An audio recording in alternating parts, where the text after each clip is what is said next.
The prophet of thought. Open your mind, open your mind, open your mind, open your mind, open your mind, open your mind.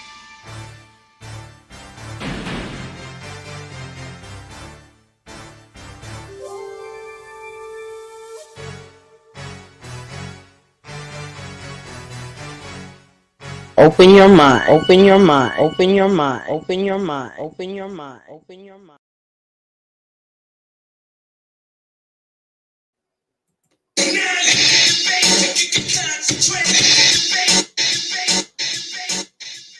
Hours of power. Hours of power.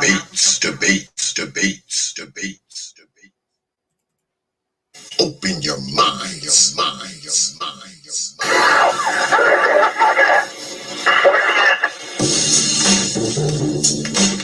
Hours of power. Hours of power.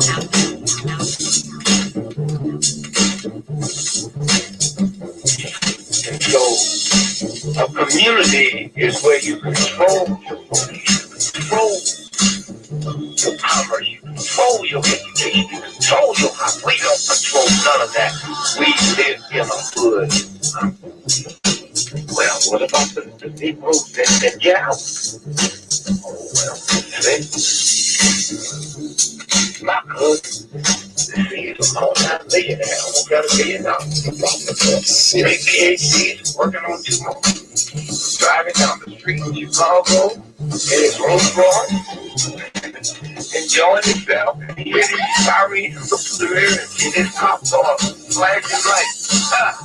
He squeezed the steering wheel, man. Heart beats fast. But he knows the price of a Negro, what he could be. And then when that cop car passing by, he said, thank God he wasn't after you in the first place.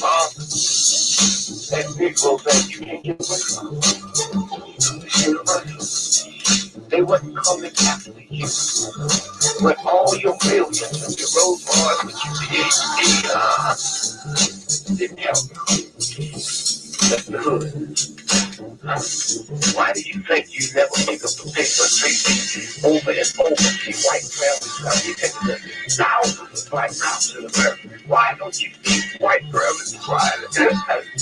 That's black cops. Got mouth on one point. I put the back of the head. Why do you think black cops are better? Think they're more spiritual? Think they're better? No. They got enough sense to know that white folks ain't gonna tolerate it. And I will stop in our neighborhood with reason time. We did not tolerate. Now, if we were organized, which is hard to organize people, but this was run crazy, you don't know you're crazy. But if we were, with the money we have, and the many people who would come to our aid that don't know what it's like to be a Negro, and we said, look, we saying, if we don't get a federal law to deal with police brutality, that any time a cop or anybody carry a gun, have to have a license to actually drive a car. And if you use it wrongly, you'll lose your license. And if it's upheld, you can never work again as a cop or a store boy or some private detective. Now, how do you get Congress to protect you? Well, you can get economic power, and you call on your friends, black, white, young, and old, and say, this coming Christmas, if we don't have a federal law to outlaw police brutality by law, we call it a nationwide boycott of Christmas in the store on Thanksgiving. 79% of all retail in America happens between Thanksgiving and Christmas. People did business all year. Lose money just for Christmas, huh? Well, what happened now? Flashing down, showing trees over, wetting up. They will get the bill, and all they got to do is make one phone call and say, Harry, Senator, I want that bill to do in 3 days.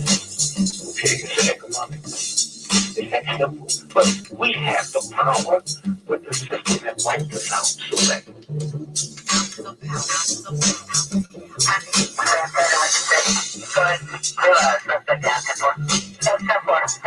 The officer code for 1 suspect shot. Open your minds. And peace, folks. Welcome back to another edition of the Proper Thought series right here on the old T.P.O.T. YouTube page. I'm your host, X, of course, but you knew that already. That's why your black asses are here. We're supposed to be throwing down tonight, but I just got an email about an hour ago, about 45 minutes ago, from the HOODSERVATIVE, and he says he's not going to make it.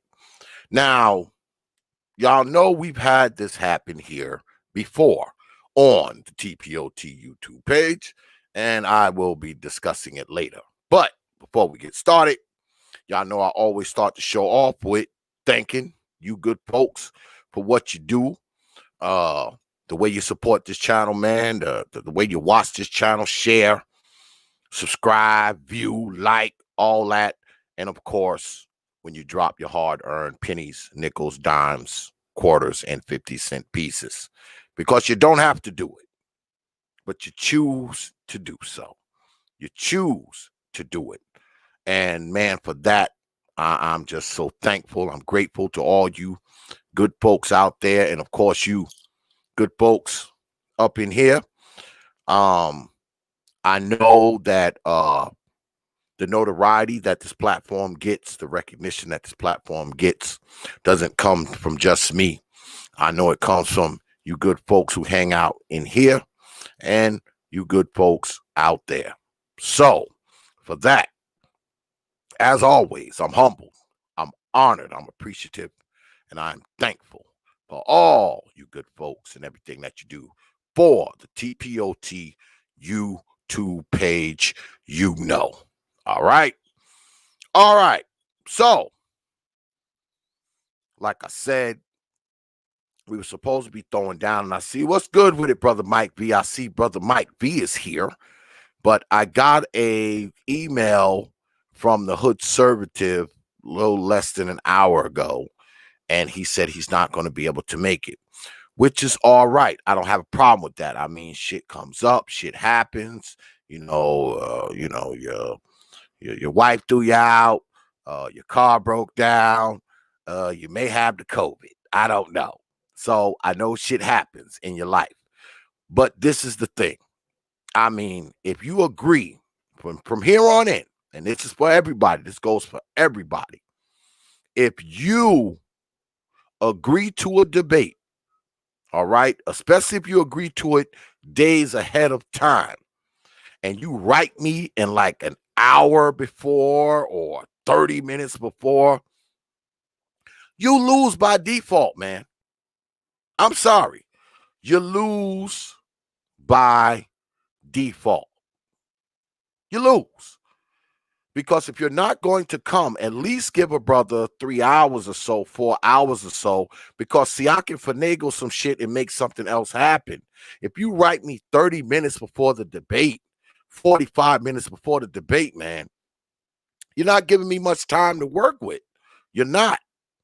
All right? You're not giving me enough time to work with, man. So from here on in, brothers, if you're not going to make a debate, at least hit me up 3 hours at least. At least give me 3 hours. You know, you shouldn't be hitting me up no later than 6:30, 7 o'clock, man. At least give a brother a couple hours so he can make some phone calls, send some emails, something like that. All right? I mean, you write me 30 minutes, an hour, whatever before the debate, man. That's last minute shit. You lose. That's an L for you. All right? All right. Don't take it personal. Don't take it personal. But that's how it's going to be. All right? All right. I'm going to wait for... Now, if someone else wants to come up in the HOODSERVATIVE's absence, feel free to do so. Yeah, Brother Mike V done just popped in. I see him down there. And hold on a second, man. I gotta send my timekeeper the damn link. God damn it. Slipping. Yeah, man, that's how we're going to do it from now on, man. I mean, you know, you write me like 30, 40 minutes before we about to go on the stream, man. That shit ain't going to work. It ain't going to work, man. Got to give a brother some time to, you know, maybe pull a rabbit out the hat or something. You know? Give a brother 30 minutes or an hour. That just ain't enough. You know what I'm saying? It's just not enough, folks. It's just not. And also, while we wait for the timekeeper and see if we're going to get a challenger for my man like V, a few programming notes. I got some good shit for y'all tomorrow. Very, very good shit. Y'all are going to be proud of me. Because the T.P.O.T. double headers are back. Take a look. Open your mind. Peace, folks. Once again, on the T.P.O.T. YouTube page, we are back with another hard-hitting doubleheader. Yeah, tomorrow, doubleheader. My brother T.P., the nameless protagonist, will be in the house. We are calling this one In the Dojo with brother T.P. He's going to be here, man, dropping some of his pearls of wisdom. I know some of you out there probably know who he is. I really like this brother, and he's going to be in the house tomorrow, man, dropping it. All right.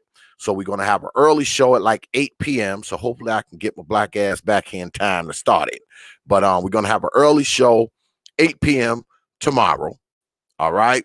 With my man, the nameless protagonist. He's going to be in here, you know, dropping it.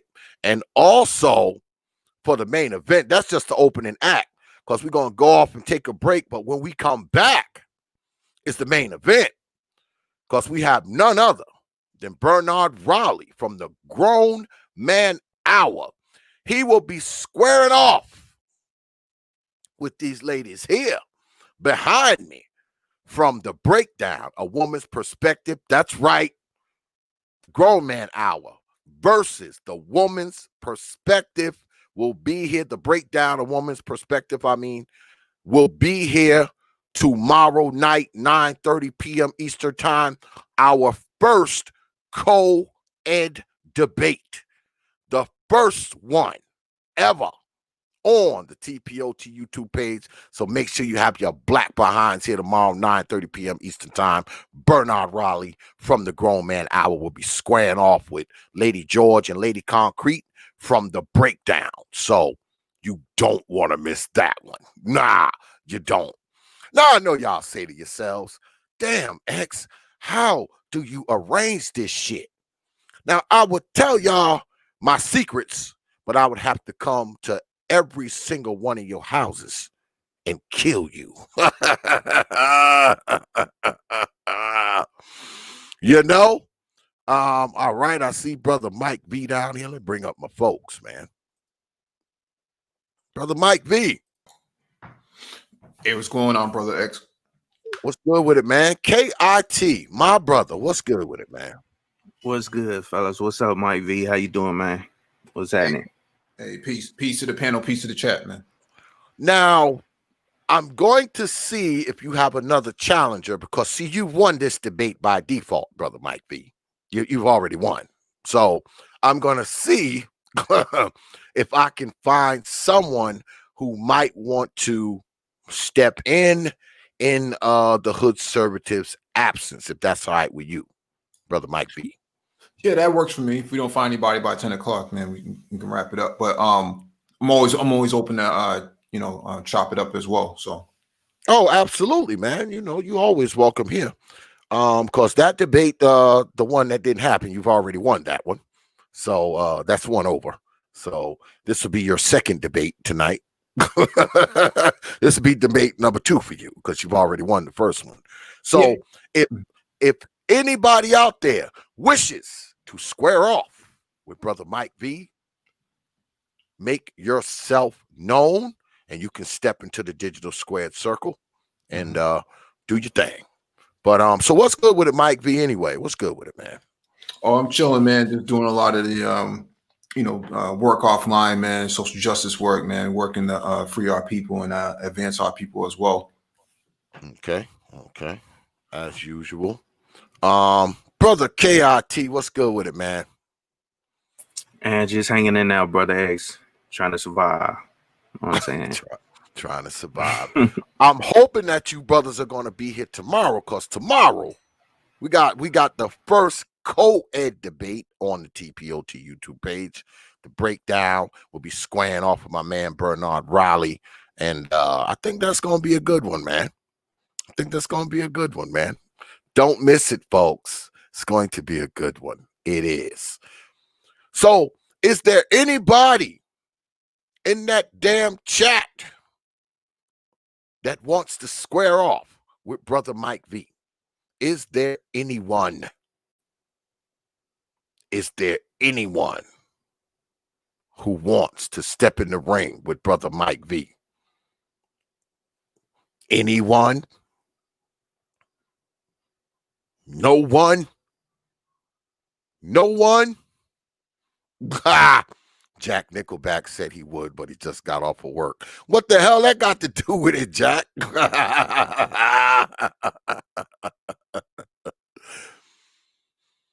I'm just saying, it's a spot open. See, this is what pisses me off, man. I'm about to let y'all have it now, because I get emails, right? And you people know who you are. I get emails all throughout the week talking about, oh, X, man, I want to debate. I want to do some of the debates. I want to call the debates. So when an opportunity like this happens, your ass won't come up here. Make me understand that. Make me understand that. Yeah, DJ Nav, don't nobody want that smoke with Brother Mike V. They don't want it. Yeah, they don't want that smoke with Brother Mike V, man. I get it. But I know y'all be writing me and shit talking, oh, X, man, I don't want to debate. And now's your time right here. Here it is. It's an open spot. The brother said he willing to take on another challenger. And nobody steps into the ring. See that shit? That's what I'm talking about, man. You gotta stop doing this shit. You gotta stop. Next motherfucker that write me talking that bullshit, I'm gonna put your goddamn name right here on this damn board down here and say, yeah, bring your ass up here because you've been writing me all goddamn week. You know what you can do, Brother X, is that you can charge an entry fee, man. Charge them $100, and if they're late, they don't get their money back.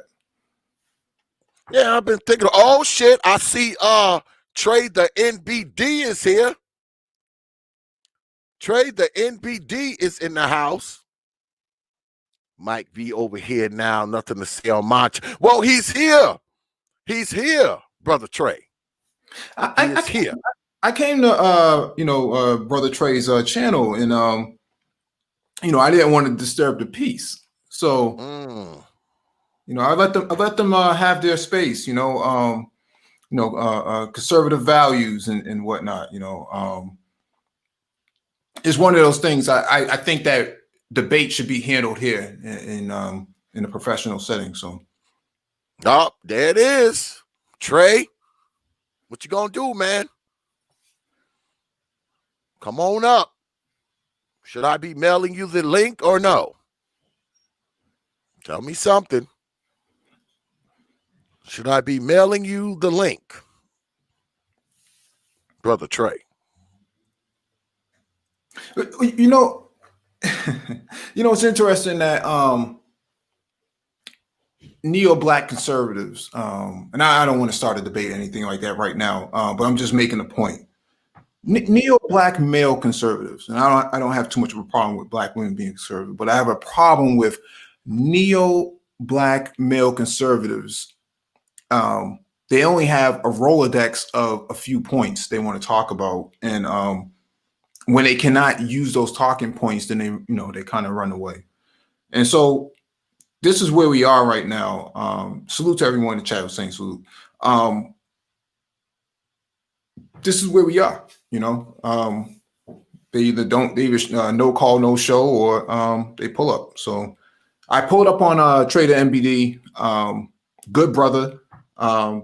We just have a fundamental disagreement on the ideology of the community, conservative versus liberal versus progressive. And so that's where we are. Mm-hmm. Well, see, this is the way I look at it, right? Mm-hmm. I know that a lot of us on here have differences of opinions about politics, lifestyle, and all that shit. Mm-hmm. I mean, I'm a registered independent, all right? I'm not a Republican or a Democrat. I've been an independent for quite some time now. Mm-hmm. And there's a lot of brothers on here that I agree with. There's a lot of brothers on here that I disagree with. But this is the thing. It's sort of like religion. Mm-hmm. A lot of us, we're divided by religion. But what if some of us who are Christians don't have a problem working with people who are non-Christians? And likewise, those of us who are Muslims or we're Israelites or Hebrew or whatever, we don't have a problem working with people who are not that, right? That, to me, would be the beginning of progress. We have a difference of opinion on politics. We have a difference of opinion on culture, but we can come together when it comes to helping Black folks, even though our politics are different. Now, that, to me, is progress, is it not? Is it not? 100%. Well, go ahead, Mike. No, I was just going to make a point. Being a registered independent only matters if the independent is going to be on the ticket. Yeah. Because if there is no independent on the ticket, you have to vote one way or the other. That's true. That's true. That's very true. So I think a lot of times when brothers take that approach, or some Black people take that approach, they say, well, I'm an independent. Well, yeah, that's cool up until let's use Bernie Sanders for an example. Bernie Sanders was an independent up until he had to run for president. Yeah, that's true. Trump was a Democrat up until it was time to run for president. Then he became a Republican. True. Right? True. Trump was never a conservative. He was always a liberal. He knew he couldn't get support from the left, and so he went to the right and he took over the party. This is historic. We've seen this before. We've seen the same movie before. And so a lot of times when I think shit. Hold on a second, brother Mike V. The HOODSERVATIVE says having a little food poison problem, but give me a few minutes and I'll be there. All righty then. Well, at least he's taking personal responsibility. All righty then. I guess I'll be mailing you the link. Continue, brother Mike V. Go ahead, brother Mike V. Continue. Yeah, I was just making that point. I think a lot of times when brothers take, the independent route, they would think it absolves them of some of the faults of a party, and it does not, because you have to vote either way. Yeah, and that's the thing. Mm-hmm. I mean, see, I don't want any party to be able to claim me. Like, I was looking at my voter registration today, and it says UNA, because down here, I'm in the South, I'm in North Carolina, so they don't register you as an independent, they register you as unaffiliated. That's how they register you. So, and I'm thinking to myself, I'm like, damn, I don't know, because as far as presidential, because see, I'm more into local politics, governor, mayor, town council, stuff like that. And I said, no matter what, I'm gonna have to hold my nose if I vote in the presidential election. I might have to hold my nose and vote for Joe. I can't see myself voting for Trump, man. I just can't see it. I just can't see it, man. I don't want to vote for him, man. I'm tired of Donald Trump. I have seen what he's done thus far, and I'm not impressed. So let somebody else get in there and try it. Let somebody else get in there and fuck it up. Yeah, he has to keep that image up, because his constituency, they don't play those games. Yeah, So he's in cosplay right now. He's posing as a conservative, but in reality, he's not. If you look at his base, you will see that there's a socioeconomic disconnect between how he came up versus who his base is in those red states. Yeah. Go ahead, Josh. Go ahead.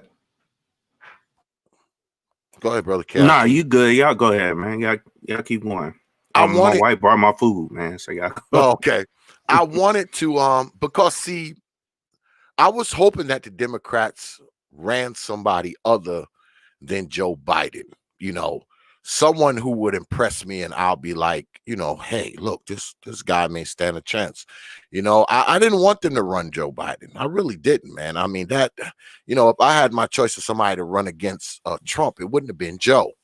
I said that in the beginning, not Joe, anybody except Joe. Now, I didn't want one of those females up there either, but anybody except freaking Joe, man. I just didn't think Joe was the guy. Biden is a corporate Democrat. So he's selected by his capitalist constituents. They're the ones who put him out there. You're not going to see a Democratic socialist run, get that head nod. This is why Bernie Sanders was sabotaged twice, right? Yeah. So this is where we are right now. The Democratic Party is all fractured into a multiple of pieces. Soon you'll see the Republican Party go through the same thing. Yeah, I mean, I know at the top of the ballot, I mean, I was actually considering not voting for anyone. I mean, just to vote on everything else except that.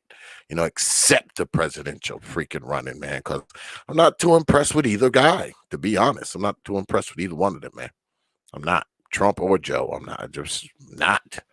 I mean, I'm just not. What's going on, X? What's good with it, Trey? Chilling, man. Chilling. Yeah, man, I just spoke to David, man. He's going to be up in a second. Yeah, he really is. Took a bad one today. Eating on the pizza up in New York, man. Yeah, but I did send him the link, so we'll see what he gonna do. Yeah, man. David will come through, man. We will see. I jump on this, man. Man, I jump on this, man. But there's no debate for me anymore, man. It's just, the writing's on the wall, man. With how I feel. I was, I myself, I've never been a true liberal, man. I was like moderate, always in the middle. Kind of one of them like libertarian type dudes, man. Then when like the craziness started. Like, the values that I was raised on, like, this is what I believe, man. I put, 21 years of my life with that. I believe that's it. It's point, it's point. You start different verses, you're breaking up, man. When it comes to, you're breaking up quite a bit, man. That's why I can't really. We didn't hear that last. What about now? Like 30 seconds. Yeah, we can hear you now, but whatever you said like 30 seconds ago, we didn't hear any of that. Yeah, I'm up here like near Buffalo, man, with like garbage signal. But what I was saying, man, when you serve down range, man, with your fellow brothers in arms, and they have all colors, man, and y'all all bleed, the blood bleeds the same, man. So that's why I'm like, nah, it's whatever, man. When it comes to this issue, Joe Biden, Kamala is garbage, man. There's nothing they're bringing for this country, bro. And Trump, on the other hand, man, he's just bringing conservative values led from the fiscal standpoint. Everything else just falls in line with just being an American, man. Straight American capitalistic values. Anything else, man, all these iPhones, jobs, everybody driving trucks, everybody, let me see what else, flipping real estate, got your little restaurant, your hustle, man, all that stuff goes away under Biden, man. You can call it what you want, man, but it's straight communism. Well, see, this is the thing. I mean, what I do for a living, I mean, I've been doing this shit for decades, and I've seen many presidents come and go. And guess what? With all the coming and going of presidents, nothing has changed. I mean, it hasn't. Are you serious, X? It hasn't, man. X, it hasn't. Man, are you serious, me. bro? It hasn't affected you, bro. But if you look at Maine, the country as a whole, black people as a whole, Trump has put the opportunity out there. He hasn't freaking, lubed up the freaking opportunity freaking dildo and stuck it in your ass. Even if you're gonna do it, you gotta stick it in your own ass if you want the opportunity to come to you. You can't just sit there and freaking say, you know what, nothing's happened to me. You got to go out there and take it, man. He put it out there for me. And the crazy part is that, we can reach across. The opportunity Trump laid out and that money he put out there, man, I wouldn't be making the money I'm making right now if it wasn't for Man of Tomorrow. And you know how me and Man of Tomorrow get into it. I get that. And I hear brothers say that shit all the time. But I mean, like I said, the business that I have, the business I own, I haven't felt any pain as the presidents have changed and shit. I just haven't felt the pain that people say you're going to feel because of this guy or the other. I haven't felt the pain. I haven't. So man, I'll tell you, I drove through Rochester, New York today, man. It was disgusting, bro. Going through the hood. I went straight to the hood, man, to get my vehicle serviced. And man, the look, the desperation, just the look on everybody's faces are just pure like, man, goddamn, this is what it looked like freaking 30 years ago when I lived in the hood. It's the same exact look. People doing the same exact thing, looking the same exact way. Like, when is the change gonna be made? These freaking women up there, I'm sitting in the shopping center just watching them with 300 pounds, 3 kids running around yelling, screaming at them, looking like hot pieces of garbage. The dudes on the corner just chilling, the winos, the crackheads. I'm like, man, this looks exactly the same as when I left V.A. Like, when is it going to change, man? And it's like, okay, now somebody told you, what do you got to lose? Like, what do you? Like, do you sit there and be like, nah, he racist? Man, he never said he racist. He said, get out the situation you in. Your problem, just like Don Lemon said 7 years ago, is no fathers in the home. Get after it. Is he going to create opportunities in Rochester like he did with Carrier? And bro, opportunity zones are there, Mike V. That's not how opportunity zones work. Yo, please enlighten. I know how they work. Please enlighten me how, if somebody like me has to come along and put money into it first and hire those folks. But here's the thing at the same time. If me, Mr. CEO, brings a business in Rochester, New York, who do I want to hire? I got to hire people that are going to show up and come to work on time. I got to hire people that ain't going to be locked up for 3 days or whooping up on their baby moms. That value, that inner value, saying, okay, we got Amazon here. I got a nice $60,000 a year gig with Amazon. I got to do what I got to do to maintain that job, to show up every day, to do it, not to be on the block, not to be out here dealing with Keisha and them, and to be up there at work every day, working that 12 to 12 or that 9 to 6, whatever it is. Yeah, I get that, but does presidential politics have anything to do with that though? Like, no, it does not. It does not, and that's a part of that's a part of the ignorance in this sort of discourse, is that the assumption is that the tangerine tyrant is going to help these areas, and they always tote this idea of opportunity zones.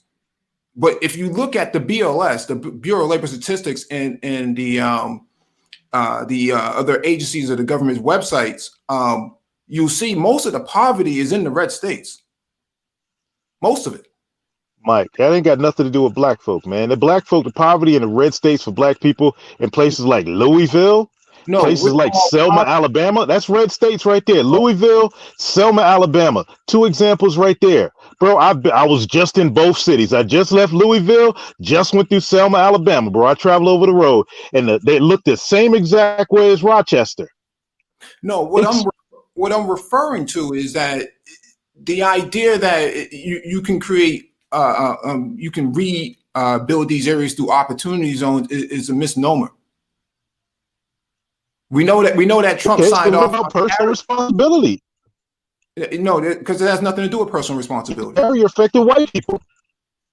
Okay, let's talk Flint, Michigan.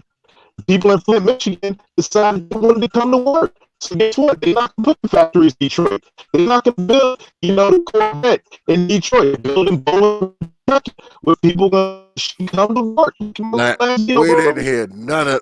Trey, We're not hearing you none gotta of pull that. your antenna You're out. breaking Yeah, up. you gotta pull your antenna out, man. You're breaking up Oh horribly. man, yeah, it's But the hard, man. the hoodservative is here. Mhm. So let me go ahead Hey and X, can get you hear this me? going, fellas. Evening, Yeah, I can gentlemen. hear you now. I can Hey, hear you real quick, now. y'all, before I dip off. Yeah, Mike V, man, just come on through, man. I want you to come up though, so we can because over on my channel, man, there's no arguing, man. So come up, man. Like maybe we're talking education Sunday, bro, and the education system and stuff like that. My homeboy that's on the left, a principal, he gonna be up there. So come through Sunday, man, because I don't want to do all this back and forth arguing any of that. So y'all have fun, fellas. All Yes, right, sir. peace, brother. All right, no doubt. Salute. All right, the hoodservative is here. So let me go ahead and explain the rules for those of you who do not know what they are. First, we start out with opening statements. Each debater gets 7 minutes to lay down their premise and their opening argument. After that, we go into something called the rebuttal round, where each debater will have 5 minutes to rebut, and we do that for a little while. Then we go into something called rapid fire. Rapid fire, there is no clock, there's no timekeeper. The debaters get to engage mono, direct engagement. After rapid fire, we do closing arguments. Then after closing arguments, we go to the polls. And if the brothers have time, after that, we will take questions from the chat room. Now, those questions will be Cash App or Super Chatted. That is how we do it here. And also, before we get started, fans of Brother Mike V will not be disrespecting the hoodservative. Likewise, fans of the hoodservative will not be disrespecting Brother Mike V. Because if you do, you might get 1 or 2 words out before.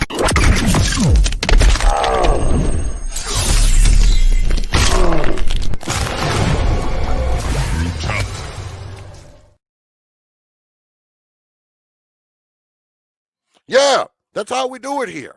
Yeah, that's how we do it. And it goes for you ladies too. You might get 1 or 2 words out before.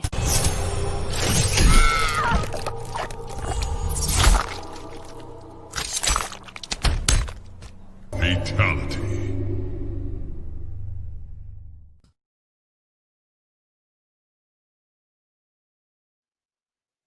So just watch the goddamn debate. Be an adult for an hour or 2. All right? All right. Now then, let's go ahead and look at me with the wrong shit going on here. Hold on. My bad, y'all. All right. So, brothers, have we figured out what we'll be debating tonight? I know I build it as open topic, so I'm gonna go ahead and let y'all decide what's your fancy tonight, brothers. It's on you, Mike.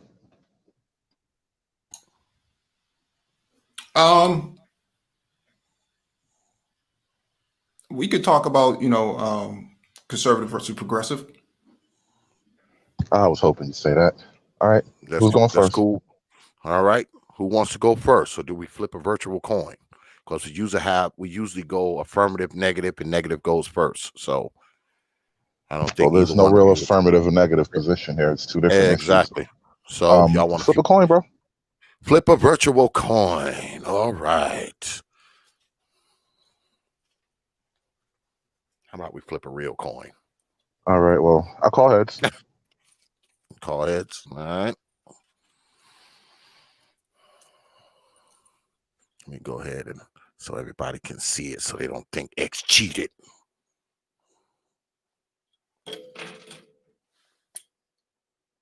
Y'all see that? Can y'all see my hand? Yeah, y'all see my hand. Y'all see it? Raise it up. There's my hand, y'all. It landed. Y'all see? It landed. Tails. Y'all see that, right? Y'all didn't think I cheated. See? That's tails of a quarter. right? Y'all know what tails look like, right? It landed tails. So it's brother Mike V. Mike V, you call it. Do you want to go first or do you want to go last? I'll go first. All right. Timekeeper, 7 minutes on the clock, please, sir. Brother Mike V, you are up. Opening statements. Pull the trigger. All right. So I'm here tonight to discuss the high level aspect of being a progressive.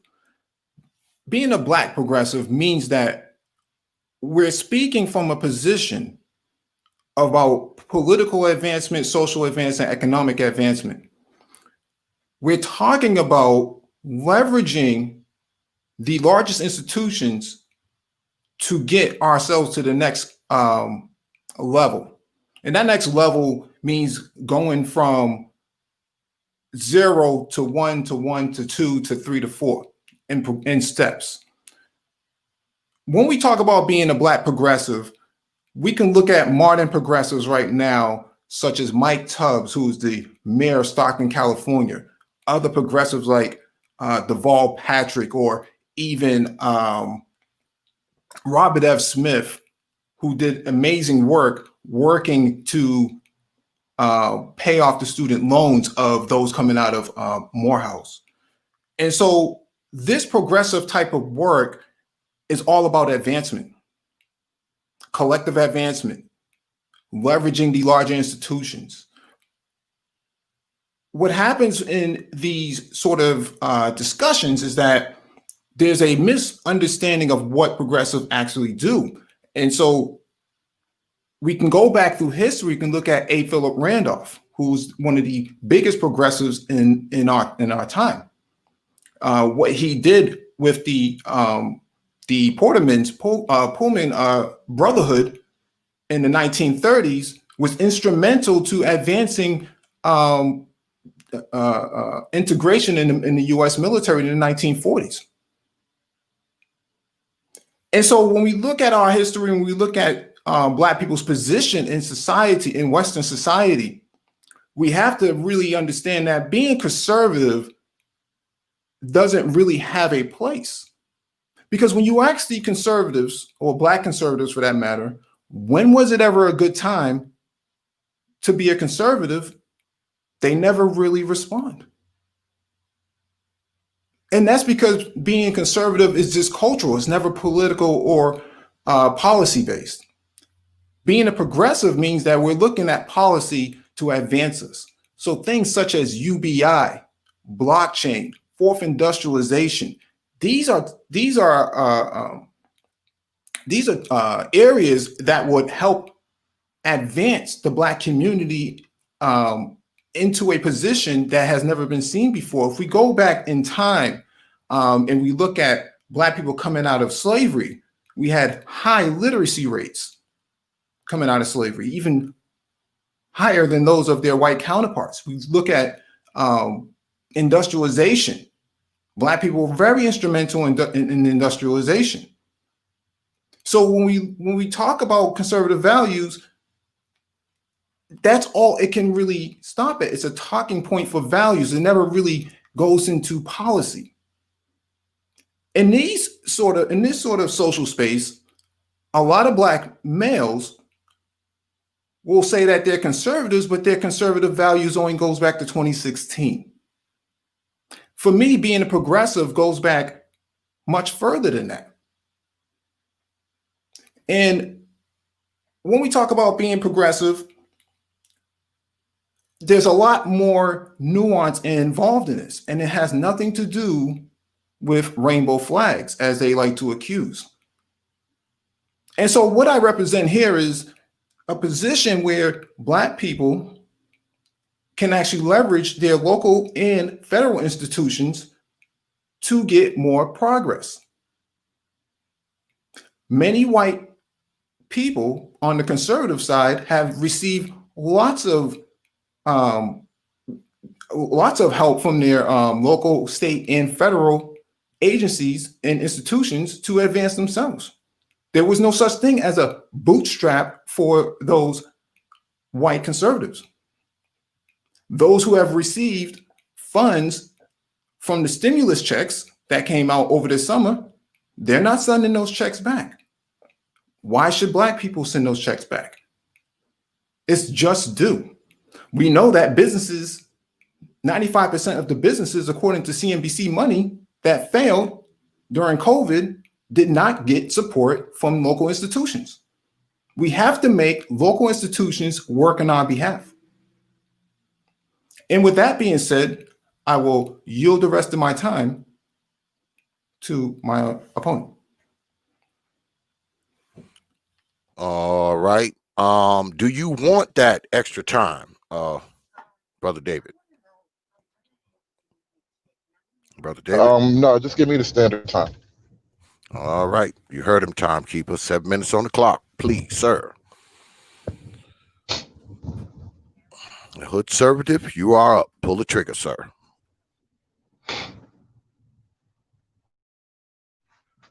Okay, so good evening, everyone. Sorry I was late.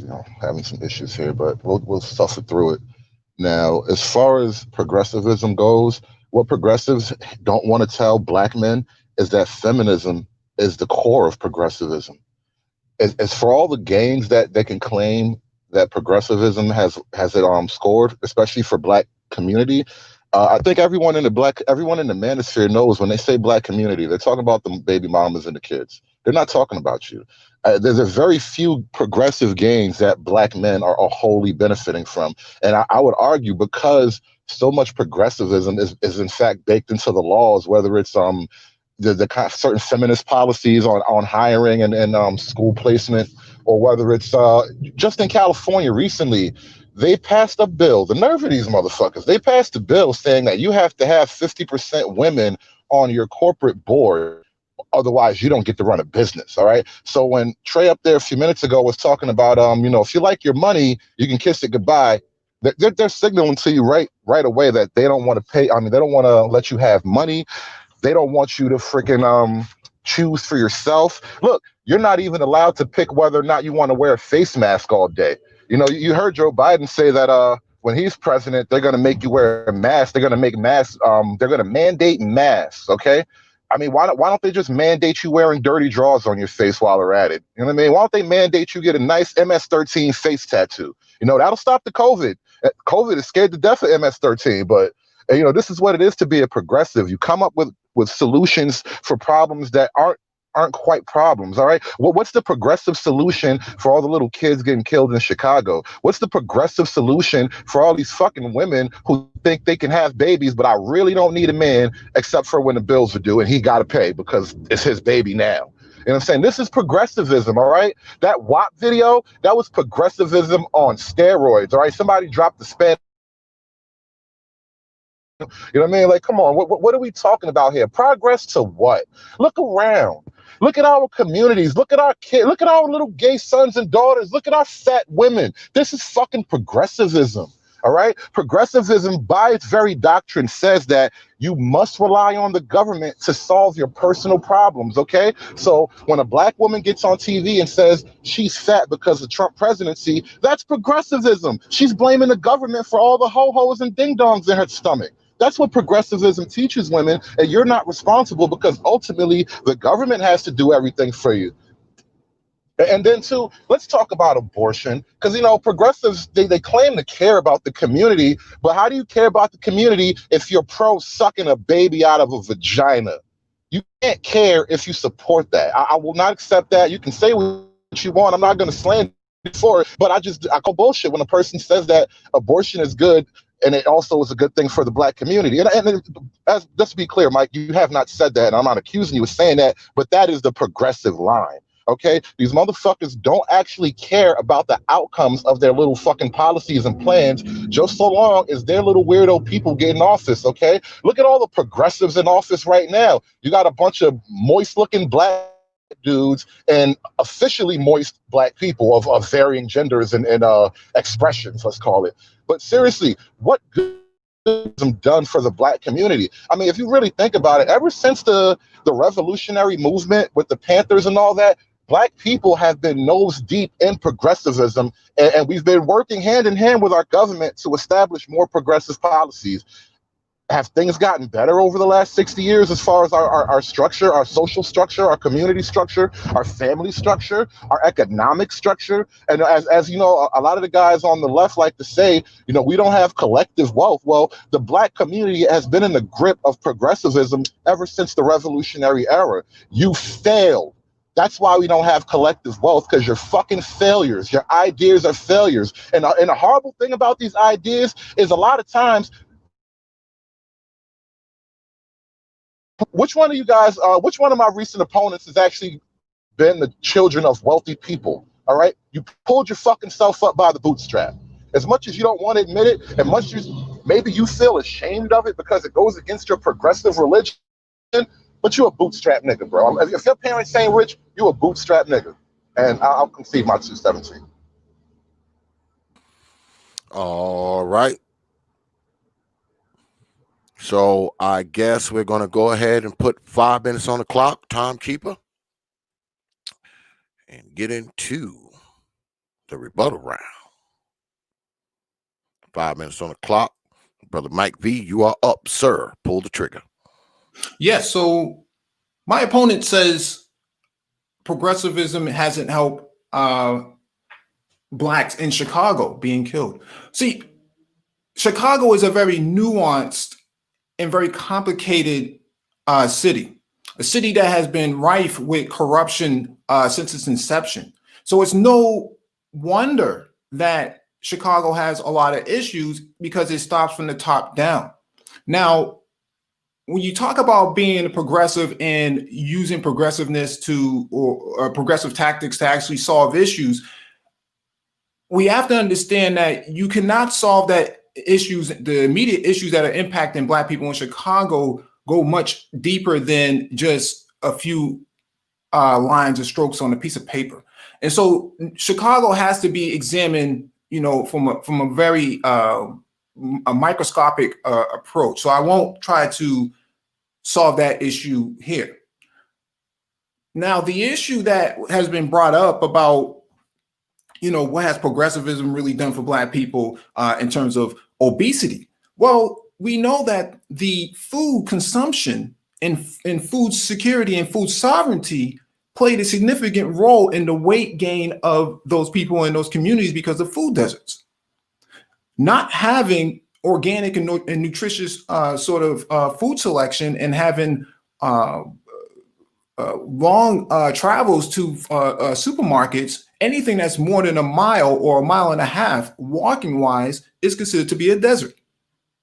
Now, how do you solve issues like this? Well, you solve these issues by creating stipends for better quality food and bringing more of your brick and mortar institutions closer to the communities where these people reside.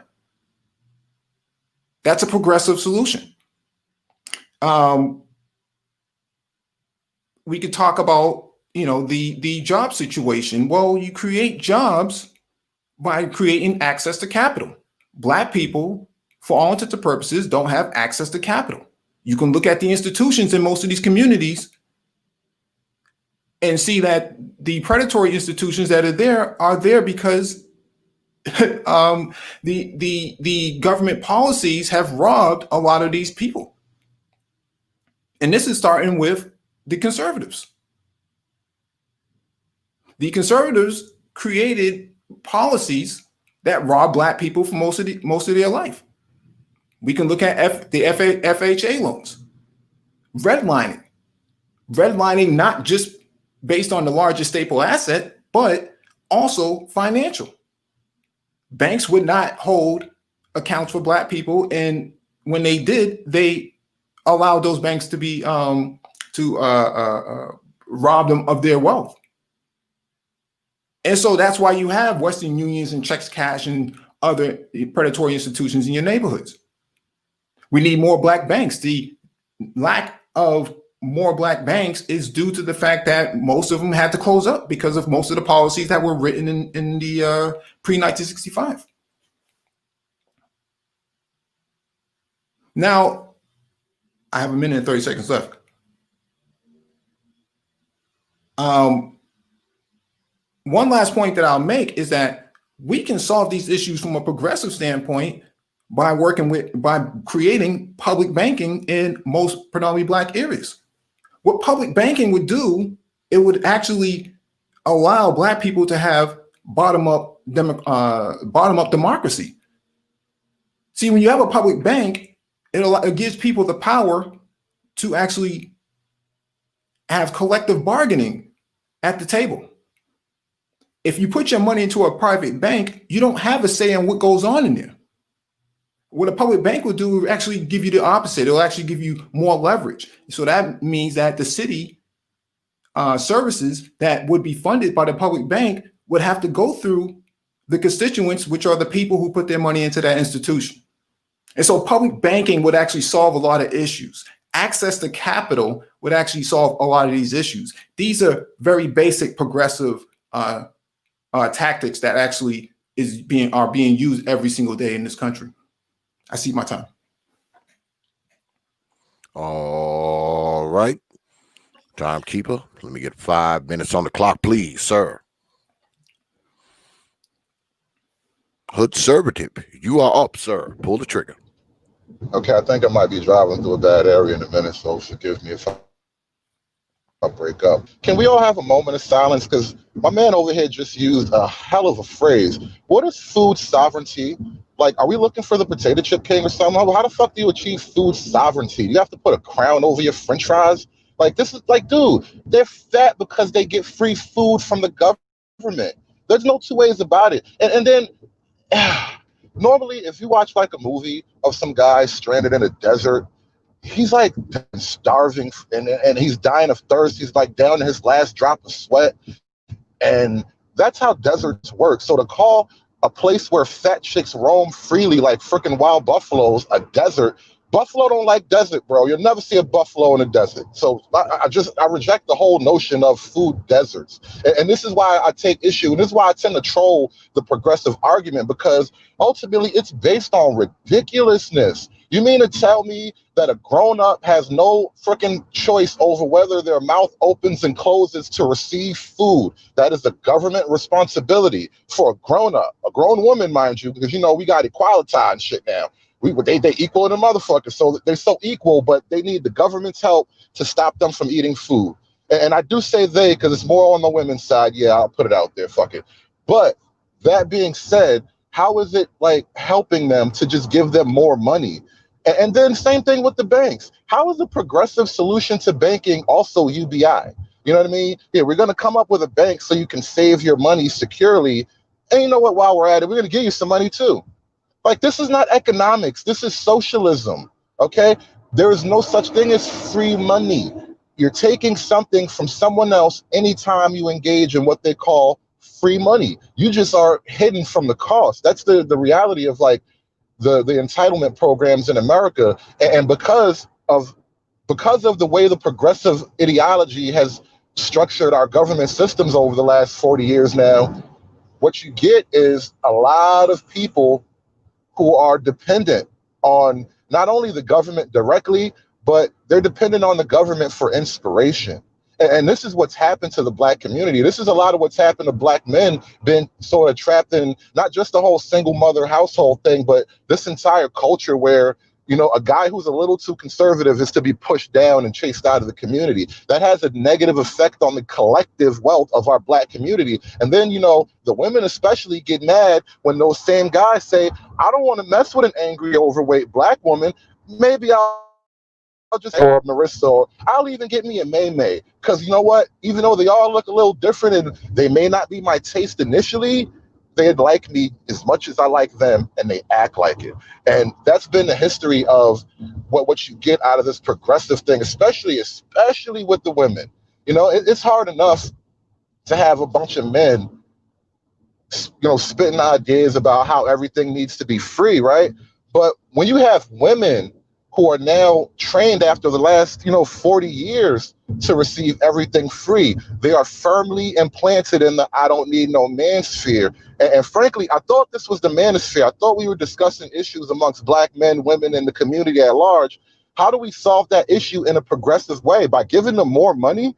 by giving them a bigger food stamp allowance. That's essentially what I heard from you. It's like they need a voucher for better diets. You know what a better diet is? It's something you decide to do yourself. You should not need the government to tell you that you're fat. I mean, unless the government had to buy the scale and throw you on top of the scale, you don't need the government to tell you that you're fat. And you don't need the government to get skinny.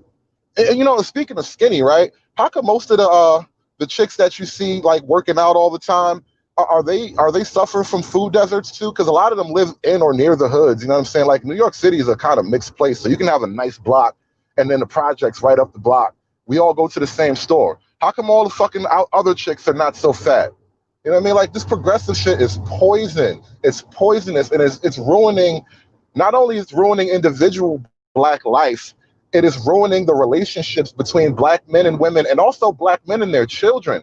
All right. Remember, progressivism is feminism. So in a woman's mind, she is using the government to gain freedom from her Black man. Why should Black men be fans of a program that says a woman can use all the man's resources up front if he so desires, and then on the back end, she can walk away with his bag, make him pay for things, all with the government's gun? This is progressivism, okay? This is the fruits that we've sown, right? And now we're reaping what we've sown. We got all this fucking unhappiness. All right. 5 minutes on the clock. Timekeeper. Brother Mike V, you are up, sir. Pull the trigger. All right. So, again, as I said in my opening statement, I think there's a misunderstanding of what progressivism is. We equate all failures of the Black society to progressivism, but when I asked the question in the opening, when was it ever a good time to be a Black conservative? And I never received a response. But this isn't the first time we've gone down this road. We've asked several of the Black male neoconservatives, when was it ever a good time to be a Black conservative in Western society? Slavery ended in 1865. You had Jim Crow, which is a communist structured system, from 1865 to 1965. And from 1965, you had another reemergence of new colonialism crafted by Barry Goldwater, which today most Black conservatives actually leverage. And we know that those people, including Secretary of State McNamara, had no interest and no likings to Black men at all.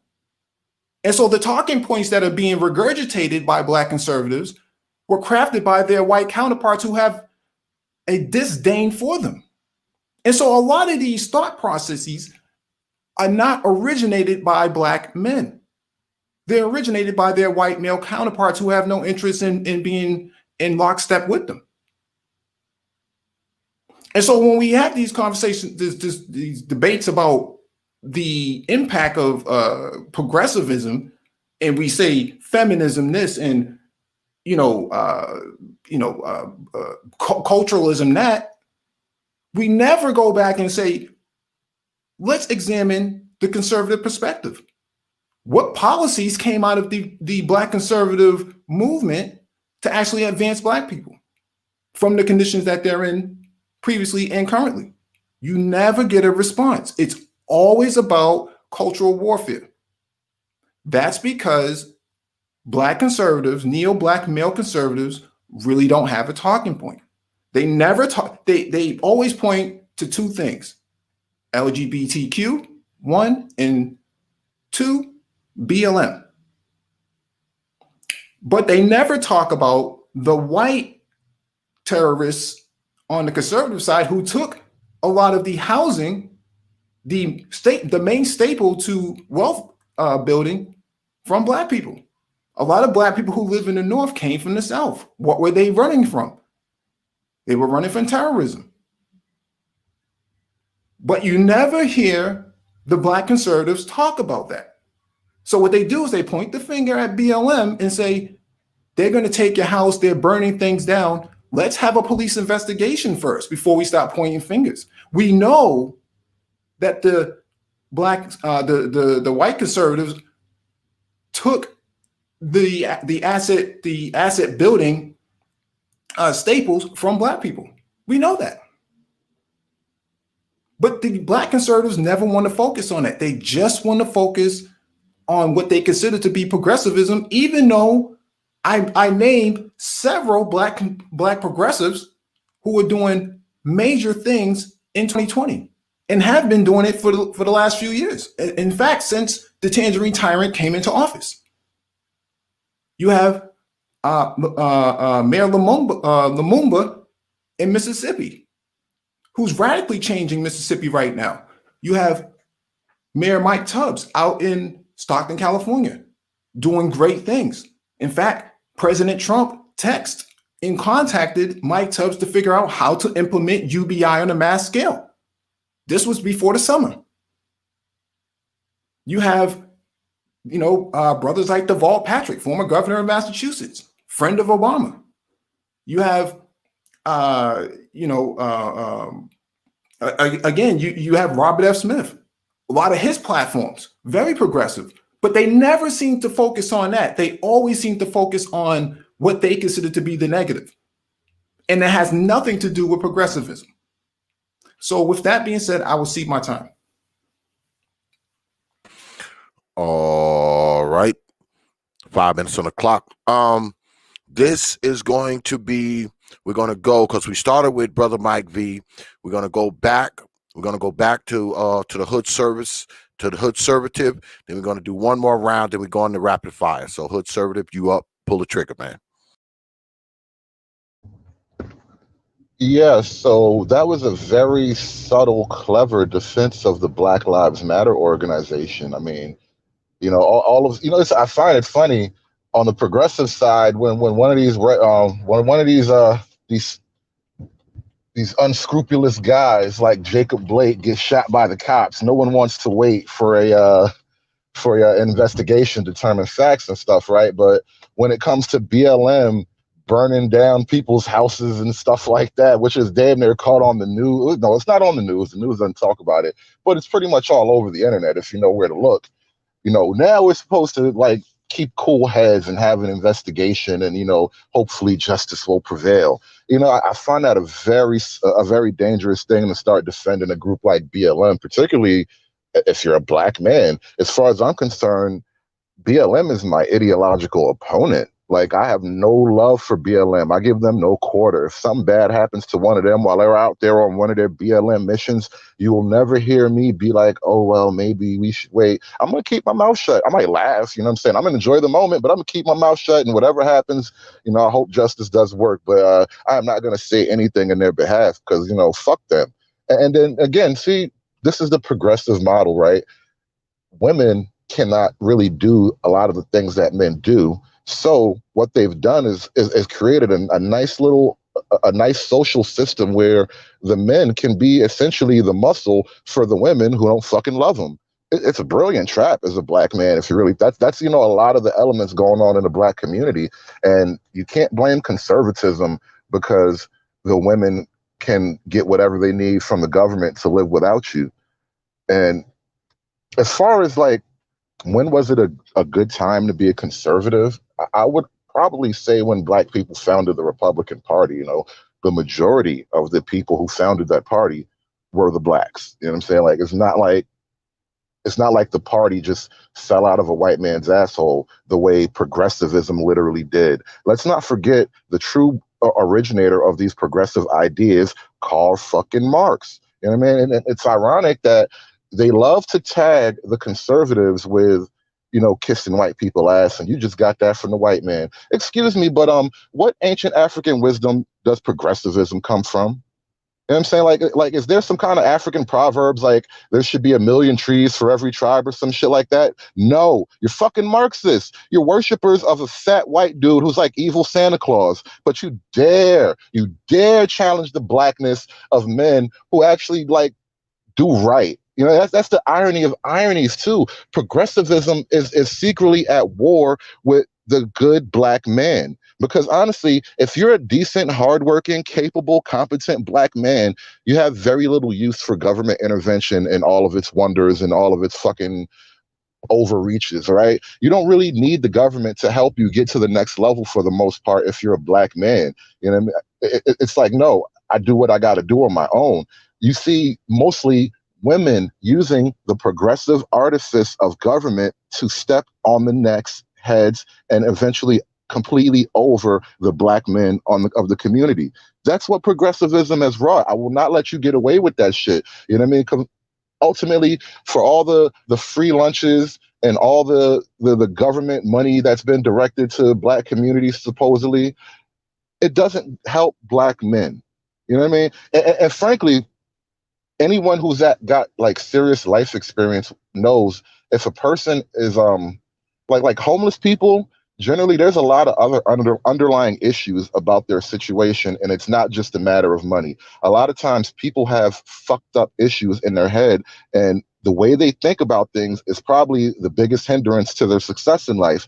And I would argue a lot of the black community is wrapped up in progressive Marxist thought. That's why so much language is centered around words like collective and power structures and shit like that. You know what I mean? Power structures are a natural thing for human beings to form up. Collectives are not. A collective only functions when you have essentially a dictator at the top, which is why I refer back to Karl Marx and all of the communism. The only way to truly get a black collective is to have one of these motherfuckers who, you know, they think they fancy themselves a king. And that's really what you hear from a lot of people on the progressive side. If they had the power, they would just like brutally control the black community so we could all be on one lockstep, and then we can go off and fight white supremacy like a freaking unified tribe. That's what progressivism wants. That's what socialism wants. Black cannon fodder. All right. This is going to be our last rebuttal round. 5 minutes on the clock. Timekeeper, Brother Mike V, you are up, sir. Yeah, so the idea that Karl Marx, that black people took their cues from Karl Marx. Actually, Karl Marx just proposed a theory to challenge the idea of capitalism in Western society. In fact, what he predicted happened, what he predicted back then is actually coming to fruition now. When we talk about Marxism, socialism, communism, there's a misunderstanding that everything is communism or it's Marxism because it's not conservative. In fact, black people have always been socialists in their theory. Coming out of slavery, a lot of the collectivism that helped build a lot of your black communities was built out of socialism. It was not built out of conservatism. And so black people had never been a part of the capitalist class. The capitalist class was the ruling class. In fact, capitalism was anti-democratic, which is why black men and black people didn't have the right to vote. But your conservatives will never talk about that. Your conservatives will never acknowledge the lynchings and the attacks on black communities by their fellow counterparts coming out of World War I, coming out of World War II. The integration of the military, the segregation in the military was due to these sort of conservative views. But your black male conservatives never seem to acknowledge this. They only acknowledge what they see today, but never go back prior to 2016. That's because their conservative views stop at the tangerine tyrant and nothing more. You see, conservatism, modern day conservatism by Barry Goldwater was fully articulated, but they never refer to Barry Goldwater. That's because their history does not go back that far. They don't talk about Ronald Reagan and the gun laws that he reformed to keep guns out of black people's hands. They don't talk about, a lot of the bills that were passed in California to get rid of black people. We know that the Library of Congress has documented recordings of Ronald Reagan having conversations about getting rid of black people out of California. But these are the conservatives that neo-black conservatives today will hold on to. And so when you ask when was it a good time to be a black conservative to be a black conservative in Western society, never really articulate that point. Was it the 1960s? Was it the 1950s? Was it the 40s? Was it the 30s? Was it the 20s? What decade? What year? What month? What day? What season? You never get a response. When was it ever a good time to build black wealth? That's because black people were fighting for what? On Washington, jobs and justice. Well, I thought America was this great society for black people. When was it ever a great society for black people? Well, we argue culture. Pull your pants up, comb your hair, whatever it is.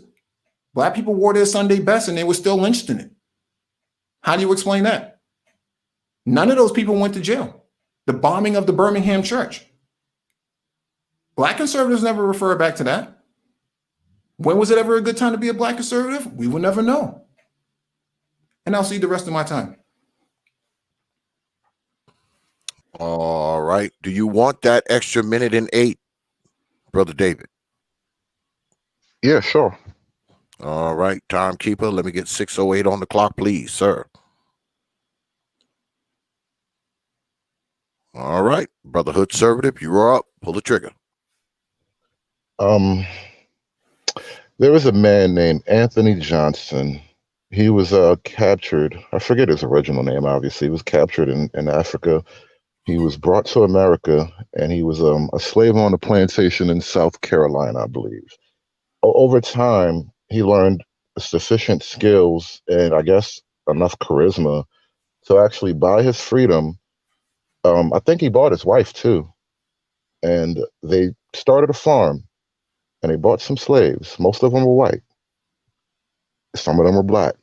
This man is actually famous for a very peculiar reason. This black man, former slave himself, eventually sued and won in court the right to keep his black slave, who was an actual African slave. And he argued in court that, because of he's African, I have the right to keep him as a slave indefinitely, right? And it's a stupid idea, in my opinion, but he won. A black man in the height of in the beginnings of American slavery. He went to the court, a former slave who is now a slave owner, went to the court to keep his African slave as a part of his long-term employ, let's put it like that. Because he's African, mind you, his case hinged upon him being African, right? This man basically started the trend of having slavery kind of restricted to the actual Africans on the continent. That's how we wound up with a free population in the North at a certain point. This dude's like the Jackie Robinson of slavery, bro. He's a black man, fucking almost 200 years ago, out there wheeling and dealing, bootstrapped his way up off the plantation to that deluxe plantation on the other side of town where the white folks live, and he did his damn thing. And there's another story like that. There's actually a lot of stories like that, but there was another one. I just forget the man's name, but same deal. He bought a house of a old plantation or something like that. He bought it from a governor. Now another ex-slave doing business with the white governor at the height of slavery. Life is what you make it, bro. And black men have never really had a great run of using the force of government to make money and find equality. We got equality with our fucking hands and our backs and our blood. This idea that you can go to the government to somehow make you equal, and the government is gonna, it's gonna force your other compatriots to somehow like you. Dude, why are we worried about being liked? I want to be left alone. I want to be respected. And at the very end of that, I want to be able to defend myself from all comers. All right. That's the heart of the conservative position. That's the heart of true black men who had to fucking fight their way out of chains to own some shit and then put another motherfucker in chains. You know what I'm saying? That's the fucking ruthless pragmatism that black men need to actually succeed. And you won't get that shit if you rely on arguments that say the government is there to make your life better. No. I think we've got enough experience over the last 60 years as black men to realize the government is really not making our lives better. You know what I mean? Whether it's now in the modern 2020 era where feminism is essentially run amok and you're just whopping everywhere, or whether it was back in the actual civil rights era, we were at war with our government.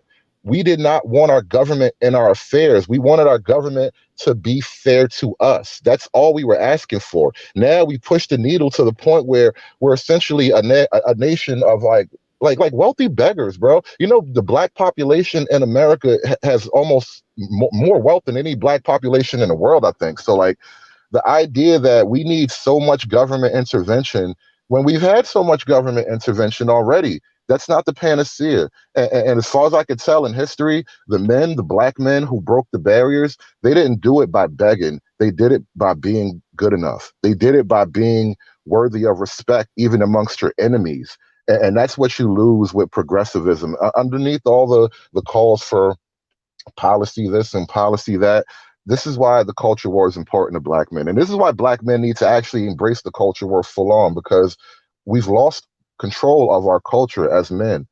And I blame progressivism for it. I blame government intervention in the day-to-day lives of black families, and I especially blame all the feminist agenda.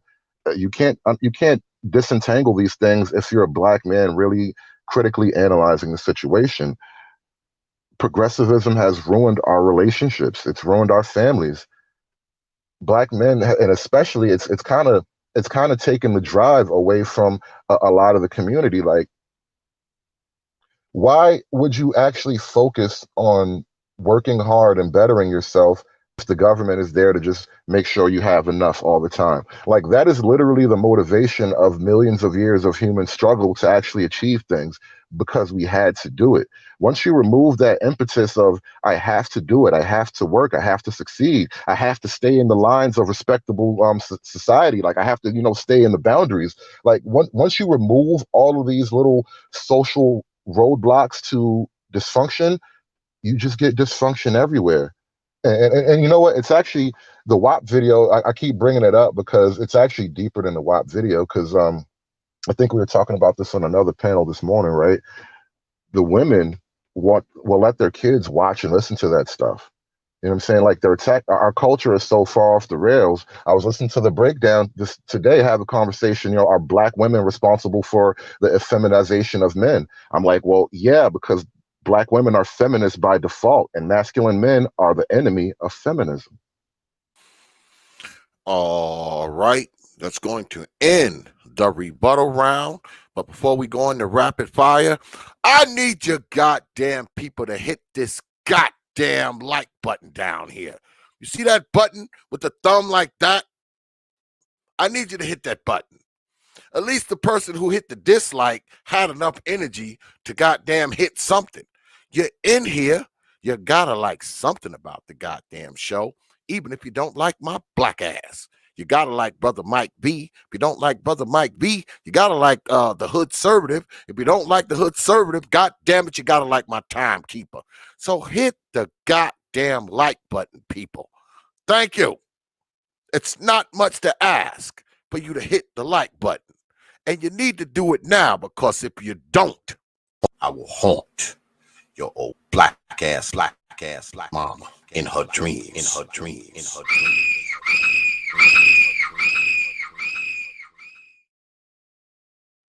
So hit that like button, because if you don't, I'll be floating over mama bed tonight, and I'll enjoy every minute of it. Yeah, so we're gonna go into rapid fire right now. You know, rapid fire. There is no clock. There is no timekeeper. The brothers go mano y mano. We left off with Brother David. So, Brother Mike V, rapid fire. Pull the trigger, brother.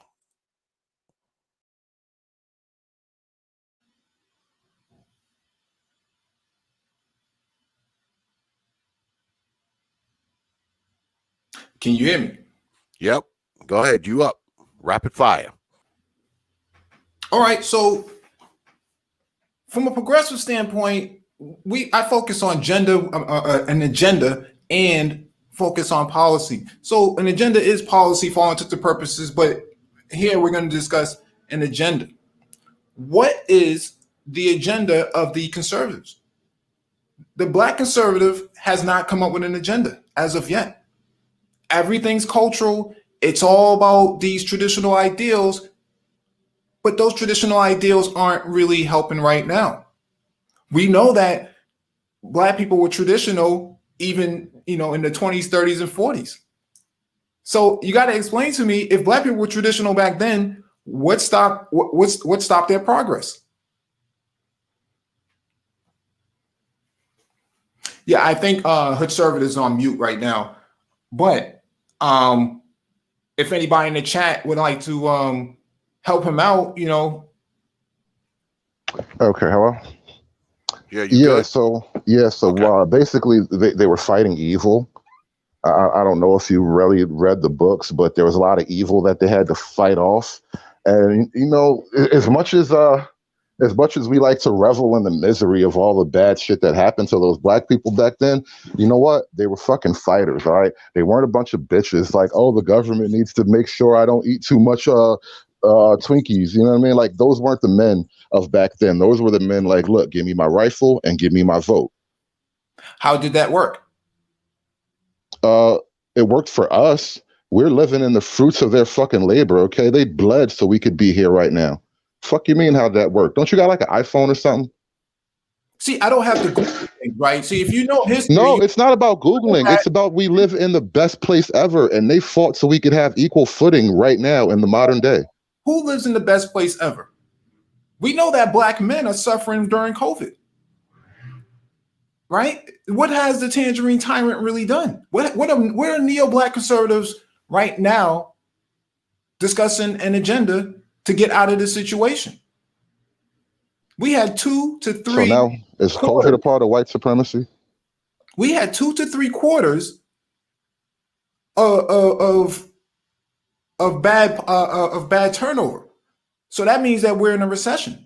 So if we're in a recession, what is the black conservative response to that?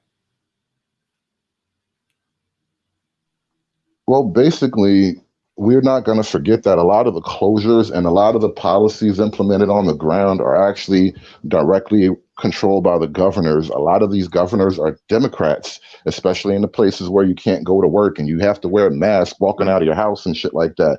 So the Republican solution is to get off my back and let me make the decisions I need to make for myself and my family. Isn't that what they have in these sort of red states? They're not agreement restricted, but yet they have high death tolls now, right? Not necessarily. They have high. Notice over the last 2 months now, they don't talk about the death like in the beginning when people were dropping like flies. Now they have cases. They're talking about cases. I think this virus is starting to blow itself out. Yeah. So again, the black conservative agenda is the white conservative agenda. See, this is the problem I have with black conservatives. They don't think for themselves. They copy whatever their white counterparts say. And who invented your ideas? Again, what African wisdom did progressivism come from, sir? Again, name the griot. Could only stand on culture. They cannot stand on a political agenda or policy. They never stand on that. They never name, because they don't have anything. Please name the progressive griot. I just want to hear the ancient African progressive griot. What's his name? When I mention the progressives right now in 2020 that are tearing up things in terms of great agendas, when I talk about Mike Tubbs, when I talk about Mayor Lumumba, when I talk about Mayor Woodward out in Tacoma, Washington, these are very progressive black people who are actually doing great things, and you never hear any mention of it from the black conservatives. That's because black conservatives are not concerned with policy. They don't care about that. All they care about is what they think is the Second Amendment for them and cultural values such as traditional families, which they themselves don't even espouse. Black conservatives' position is more of the argument we need to remove certain policies, like level the playing field between men and women. If women are equal, they shouldn't have so much artificial support.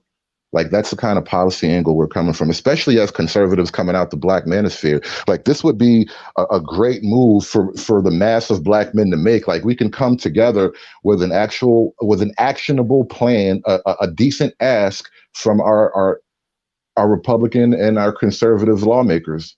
You're not going to get movement in these areas that are important to the manosphere from the Democrats and the progressives don't really care for straight black men at this point, if they ever did. Of course they do. I just mentioned Mike Tubbs. He's a straight progressive. What are you talking about? That doesn't mean that their progressive agenda benefits black men in general.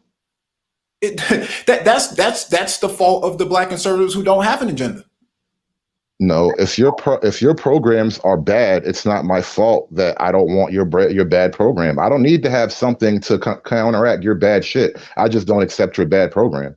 Right, and it's incumbent upon neo-black male conservatives to come up with an agenda, and you have yet to see the agenda is no, bro. The agenda is no. Stop begging for money. Stop trying to create more programs to solve fucking food deserts and shit like that. You really think a food stipend for broccoli is going to solve the obesity problem?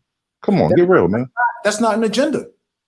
No, that's your agenda. This is why I don't need an agenda. When y'all agenda is so ridiculous, I don't need one. Seriously, your agenda is like fucking rainbows and unicorns and shit. I don't need a counteraction for that. Reality is on my side.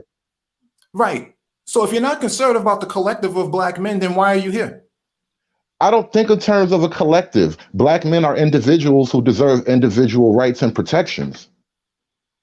Right. And so where's the agenda from the black conservatives going against law enforcement unlawfully killing black men? One of the main issues, the pandemics that we have right now, pre-COVID. Okay, it's really not the main issue. Most of the people who are being celebrated and getting their fucking tattoos on people's backs, and they got George Floyd on one of these basketball players' sneakers now. We got air fentanyls now, right now. All right, this is the progressive agenda also, to promote criminals as victims, thereby creating a mental fucking break in the black community. Are we black people, or are we are we defenders of our criminals? That's what they're doing to us by promoting criminals as saints. They're causing a rift in the black psyche. No, we do not have to ride for criminals, bro. We don't have to. Let them do what they do. Where is the neo-black male conservative agenda to counter unlawful killings of black males in these cities by law enforcement? For one, most of the killings, again, in the last year, we got Floyd, we got Blake. Who else? Who else?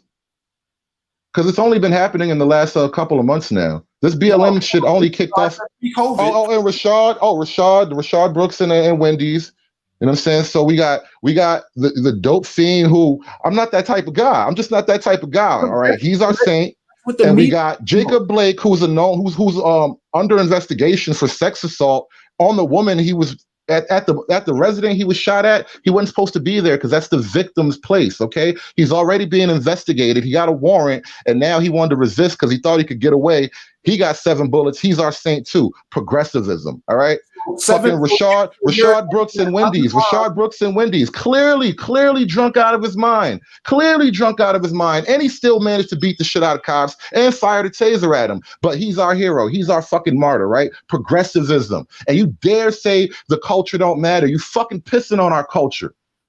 Really? So under the penal codes of the United States, you're innocent until proven guilty. You should be given the right to a fair trial. If you want to see a judge, then stop resisting. If you want to see the judge, put your hands up and stop resisting. If you really fucking care about your day in court, you got to live to see it, bro. Don't be out here trying to be a super thug, and then when you get shot, oh my God, I can't believe they denied my rights. No, they exercised your rights. You had the right to resist, and they shot you. Mm-hmm. Yeah. So we're now rationalizing the killings and the shootings and the abuse of black males, while at the same time blaming it on progressive, when we know now by intelligence analysts and officials from the Department of Homeland Security that a lot of your conservatives that work in law enforcement are also with militias who also train in Israel. You know, yeah, so what? They trained by the Mossad. I don't care. Look, I don't care. They need to be tough to fight these fucking new super thugs. I don't really care. Let them get the training they need to get. All right. Let them get trained from fucking John Wick for all I care.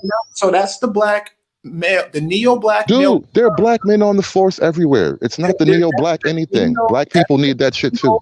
That's the neo-black male conservative approach, to work with the white constituents to work against black people while at the same time preaching individualism. There is no neo-conservatives. The conservative approach is to don't be stupid. If you try your best not to be stupid, you'll probably be successful. I've seen it happen a bunch of times. Mm-hmm.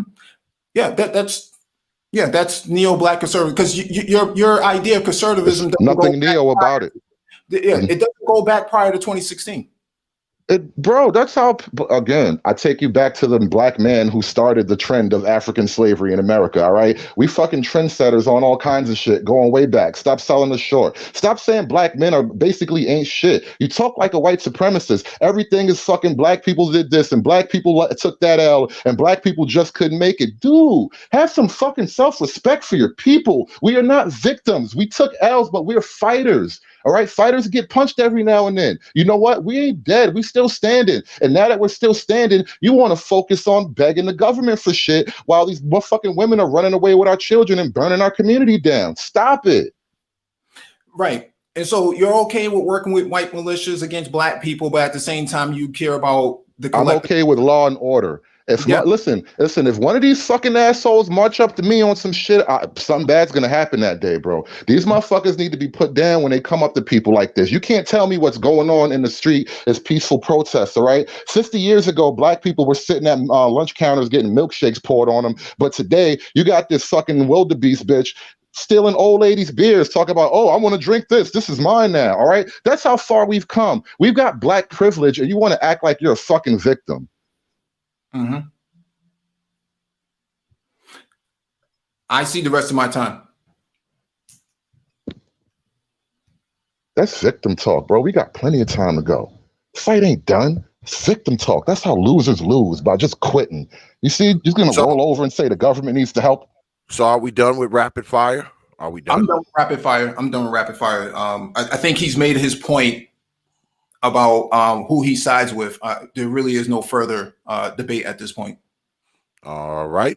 I guess we're going to go into closing statements at this time. Timekeeper, can I get 7 minutes on the clock, please, sir? We started off with Brother Mike V. So closing arguments, we'll be starting off with the HOODSERVATIVE. 7 minutes on the clock. Brother David, you are up, sir. Closing statements. You know what, brother DC in the chat, you're absolutely right. You got to be careful what you ask for. And that's exactly what I said. I hope it doesn't come, because you really can't tell me in the face of the modern progressive fucking political army that's roaming all the fucking streets and burning shit down and telling people they got to put their fist in the air. And mind you, for a bunch of people who claim America is so racist and so evil, their crowds are basically led by white people. All right. Again, white people are the core of your movement.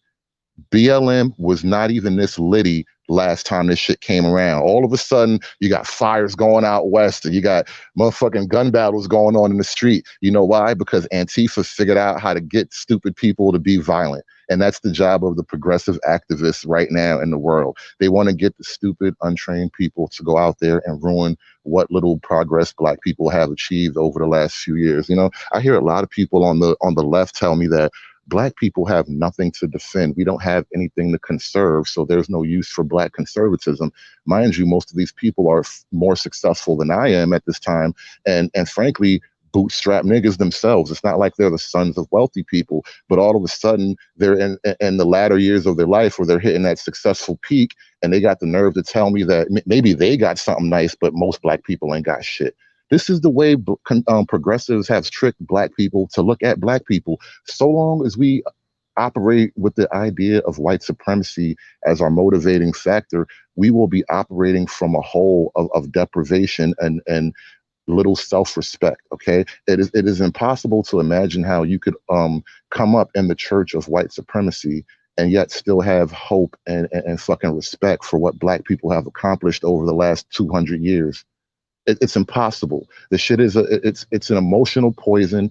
It's a confidence killer. And quite frankly, as far as the women are concerned, if you tell a bunch of women that white supremacy runs the Black community, is it any surprise the women side with the white supremacy, as we've all heard in various polls, and we can see it when they go down to the courts. You know, the government has women educated and employed, and basically at the expense of the Black man, which basically meant the expense of the Black family unit and the Black community.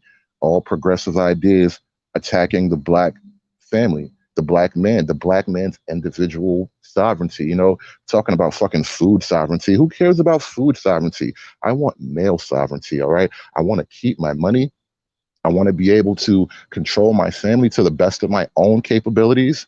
And I want to be able to actually work with the woman as more of a fair partner and not someone who's just motivated and supported to break left and stab the whole project in the back at any given moment. And this has been the dynamic set up between Black men and women in the community. Also on the economic scale, well, not quite the economic scale directly, but on the, let's talk about immigration. Progressives believe in, you know, all this open border stuff, basically. The UBI program, again, it's socialism. Government healthcare. How can healthcare be a right if other people have to provide it for you? You know, this is how they lie to you. How can, like, the whole concepts, the concepts are built on falsehoods, okay?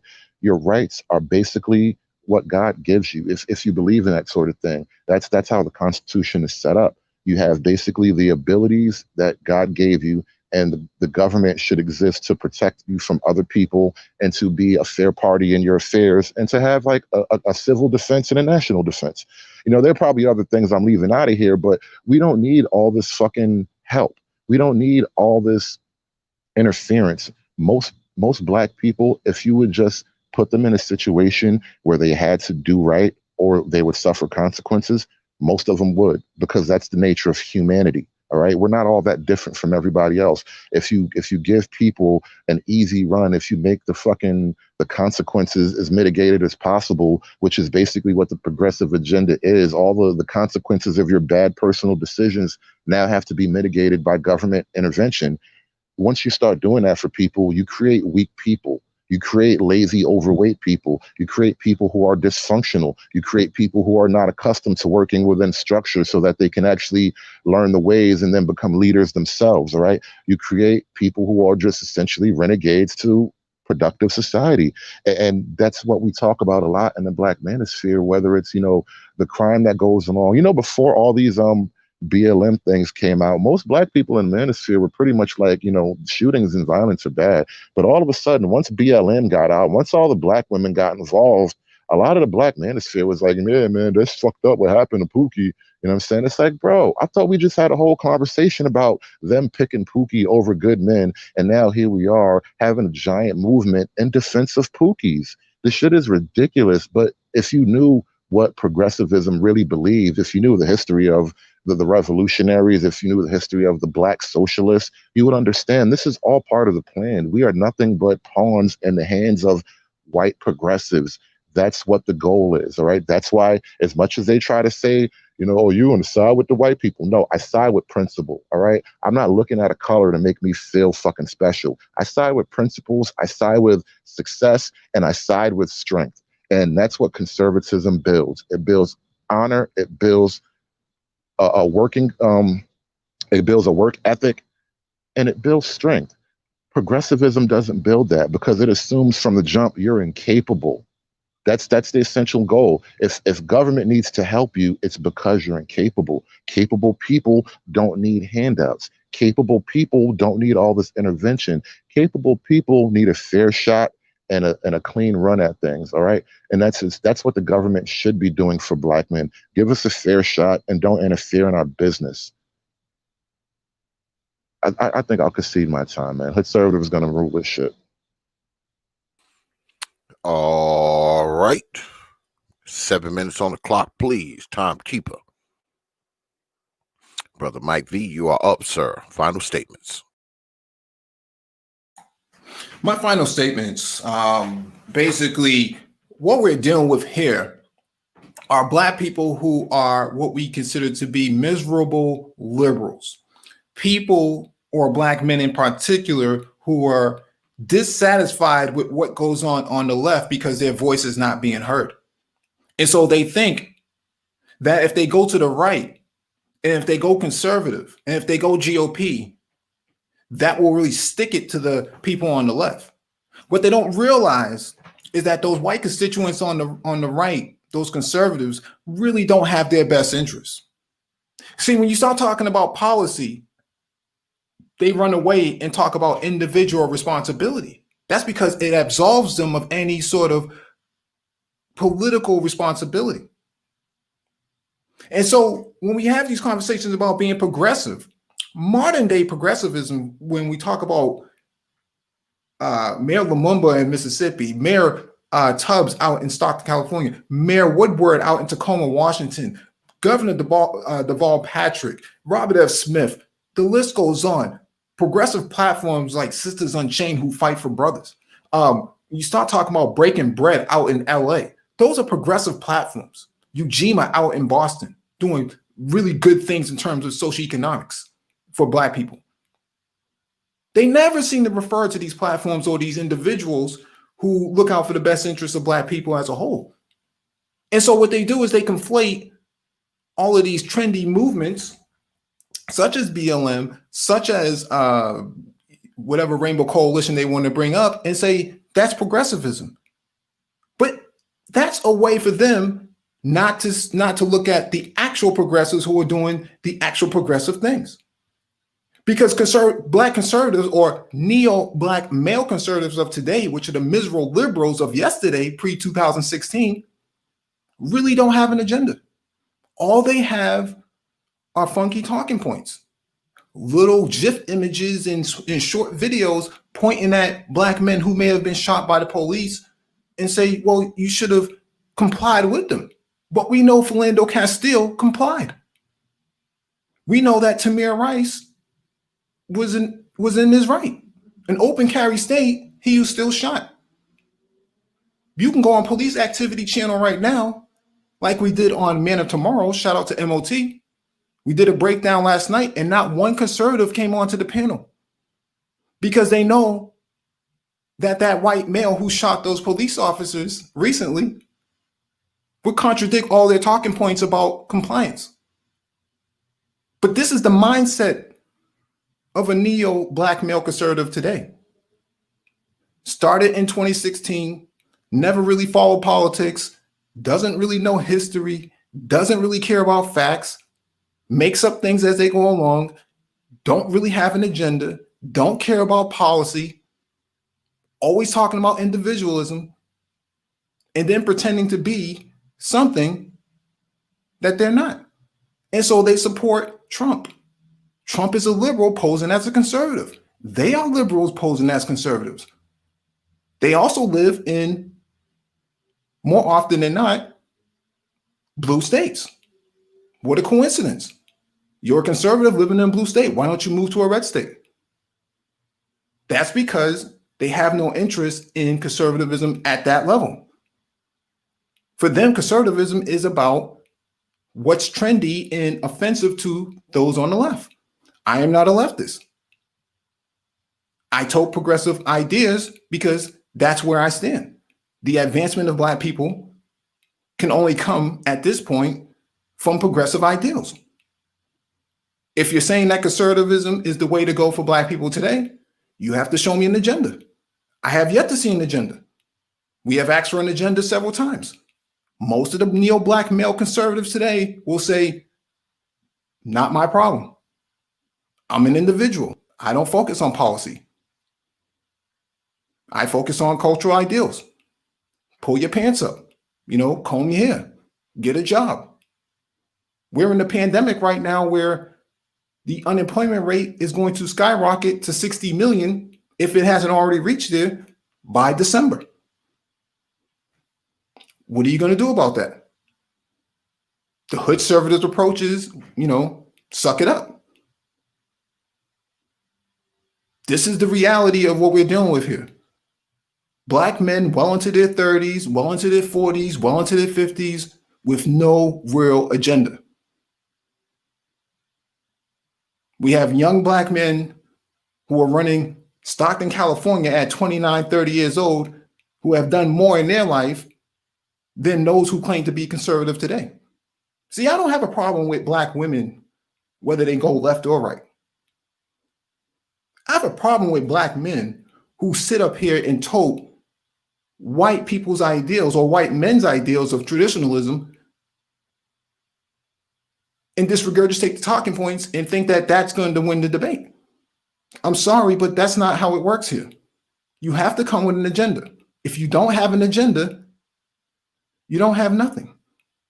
You know nothing. You have nothing. Most of the advancements in black society throughout the 20s, 30s, 40s, and 50s came through collective organization. But then if you ask the black conservative today, the neo-black male conservative, he says, well, we don't believe in collectivism. We don't believe in all that stuff. We believe in individualism.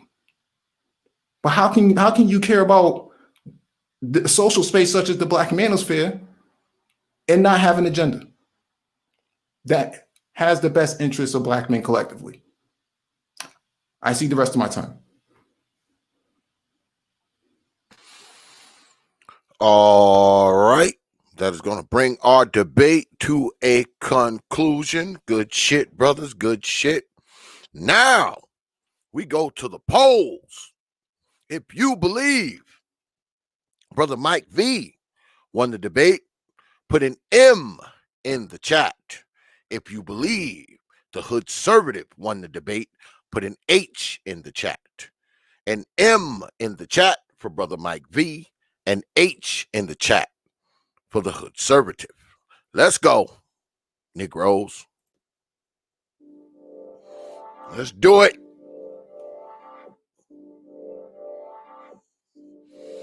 And anybody that my moderators catch voting twice, block their ass. No timeout, block.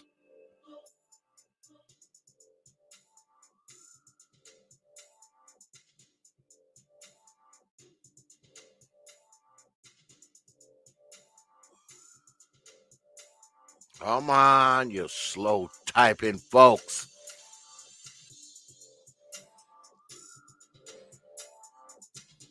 And hit that damn like button right after you vote. Damn it.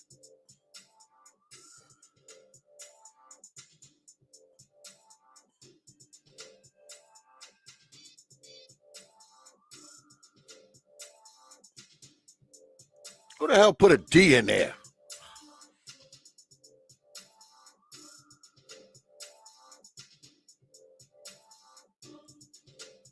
Come on.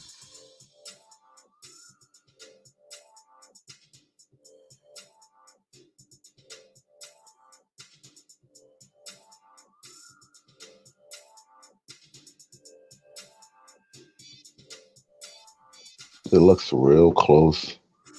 Yes. I know, Brother Rael. I'm just fucking with him.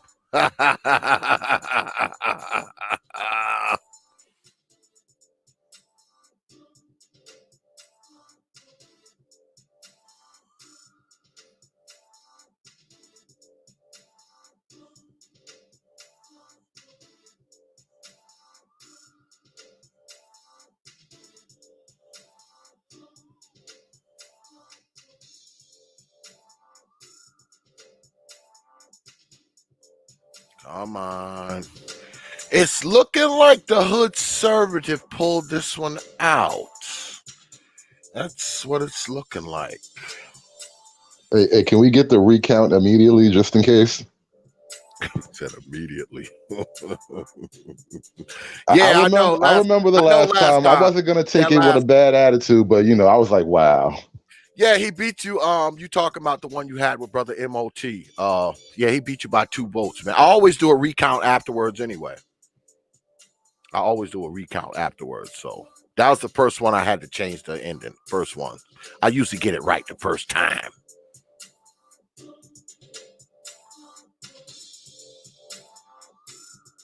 I usually get it right the first time.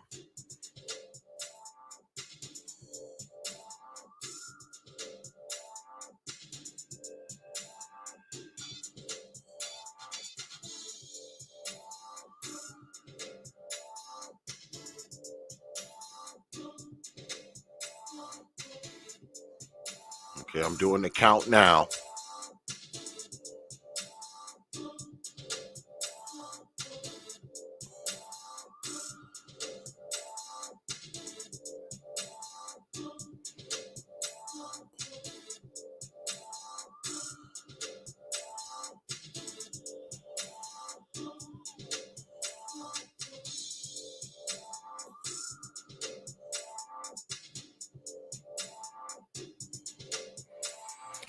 Yeah, we're gonna call this one for the hoodservative.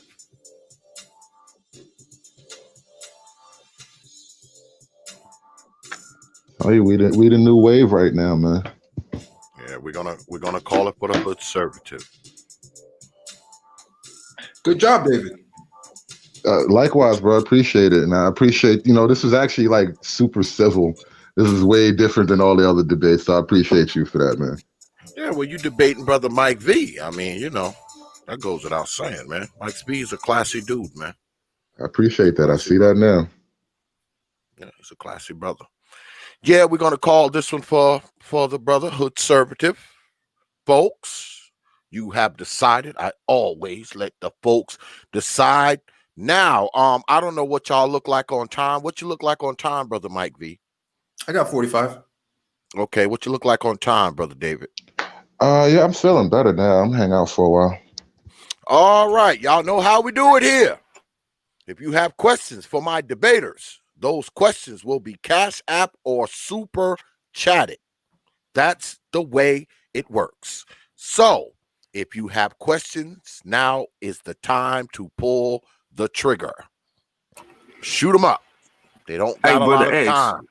Brother X, Go I ahead, got I got to run, man. All right. So just hit me up if you need me again. You know what I'm saying? Oh, absolutely. What you got going on tomorrow? I got a big one tomorrow, man. I might need you tomorrow, brother. I'm not sure. We might be doing. I'll let you know in the morning because we might be doing some stuff at work, some upgrades and stuff. So yeah, just let me know. But hey, hold on. I wanted to say this though, right fast. Hey, Mike V, hood conservative. You know what I'm saying? That was a good debate. I really enjoyed listening to it. So y'all brothers have a good night though, and peace to the chat. You know what I'm saying? All right. Good luck. Thank you, man. You have a good night. Take care, bro. Y'all get down there and put your information in the chat, brother KIT. Y'all get down there and subscribe to brother KIT. Brother KIT is the official T.P.O.T. timekeeper. Him and brother Art Style are my official timekeepers. Get on down there. Check out brother KIT. Keep it techie. Brother, keep it techie. Go ahead, man. Put your information in the chat and all that kind of stuff, man. Y'all get on down there and subscribe. All right? Because if you don't, you know what I'm gonna do. So come on with the questions, man, because brother Mike V only got about 40 minutes up here. Brother David said he can hang a little while, but brother Mike V gotta go. So yeah, I want to address a point that was made in the chat by Lil Big Nate, and he says, about Tamir Rice. You have to keep in mind, and this is a part of the ignorance that I'm talking about. He says that Tamir Rice, a little kid walking down the street with a gun or with a plastic gun, what was they supposed to do? Ohio has been and is an open carry state. It's an open carry state. There is no debate here for that. But see, that's the mindset of a Negro who hates his own, man. The rationalization that he should be shot while Kyle Rittenhouse walks around at 17 years old with a rifle and no police open fire on him. Well, Mike, during a protest. That wasn't a protest, bro. It's a demonstration. They have the right to demonstrate. A demonstration of violence. No, they had the right to demonstrate under the law. Yes, but once they start going to violence, other people came to protect property, and that's why they wound up getting shot. Protection is the right of the police. The right of the police. It has nothing. It's actually not. It's actually not the sole right of the police. He is not a resident of Wisconsin. It doesn't matter, and then he's legally clear. No, if he's legally cleared to have the gun, I'm not even going to argue that point. That's for the law to work out. He wasn't legally cleared to have it. We don't know that yet. That's the whole thing. We do know this by law. He was not cleared. No, dude, as far as I know, that state actually has an open carry for people who are 17. At 17 years old, I don't think that's the law. You don't understand the history of American gun culture. People used to take guns to school back in the day, bro. Like, no, it got worse over the years because violence and shit started to explode. But American gun culture is just like that. Little kids used to take their guns to school and they were fully trained and safe with them. And what happened was they were like hunting after school, or sometimes, kids in rural areas hunted for their family, shit like that. Like, the idea of a 17-year-old not being allowed to have a gun is just factually incorrect. All right, we got a question up here. $5 super chat from Kalanjikala. I hope I'm pronouncing that right, brother. He says, where's the agenda that doesn't include seeing the world through the eyes of the Dems or the Republicans? Neither side of the political arena is for blacks. I don't know who he's directing that to. I guess both of you can jump on it if you like. Well, the agenda is objective principles. That's the only real way to sort out who's who. And whatever party you land on through an approach of objective principles, then it just so happens to be that party. Brother Mike V, you want to take a poke at it? Yeah, I think a third party is necessary going forward. Black people need to actually start looking at this option. There's room for it. We know that the Tea Party only organized with 2 million people in forced change back in 2009. And so although they tapered out now, there's still room for a third party. And I'm surprised that Black people have not really committed themselves to that. There's definitely an opportunity to create something alternative. All right. We got a $5 super chat from Brother Renaissance Man. Appreciate that, brother. He says, David, you said Black people celebrate criminals. Don't conservatives celebrate the Confederacy? Not exactly. And when two states go to war, it's really hard to call one side criminal or another. That's I guess history is written by the winners in that argument, but I don't take to the notion that the Confederates were criminals because they wanted to secede. I think they were traitors to the nation in a certain kind of way. But at the same time, that is your right as a human being. Every now and then, men gonna fight. And I don't necessarily want to put too much moral judgment on either side from 100 or 200 years away. 200 years away or 200 years prior? I'm just talking about whenever the Civil War occurred. I didn't know the exact distance from now, so excuse me. So let me ask you this, Brother David. Were you always a conservative? Were you always conservative? I don't know if I was like conservative, like not outspoken, but yeah, I think I did tend to side with just law and order. I tend to side with the social values of conservatism. And don't get me wrong, it's not like I've been perfect living up to them. But again, from objective principles, like I think that system of order is a little bit more productive. And as I try to bend my own life to more, productive and conservative behavior, I, stabilized my life and got my shit together.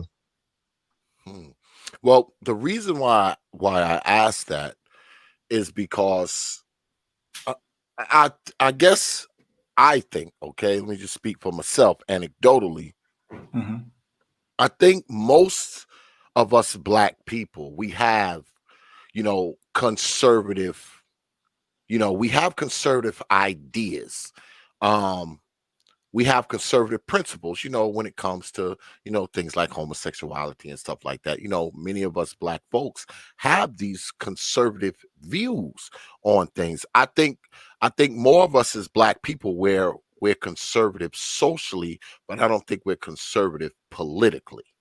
And that's why I asked the question, because are you just conservative politically?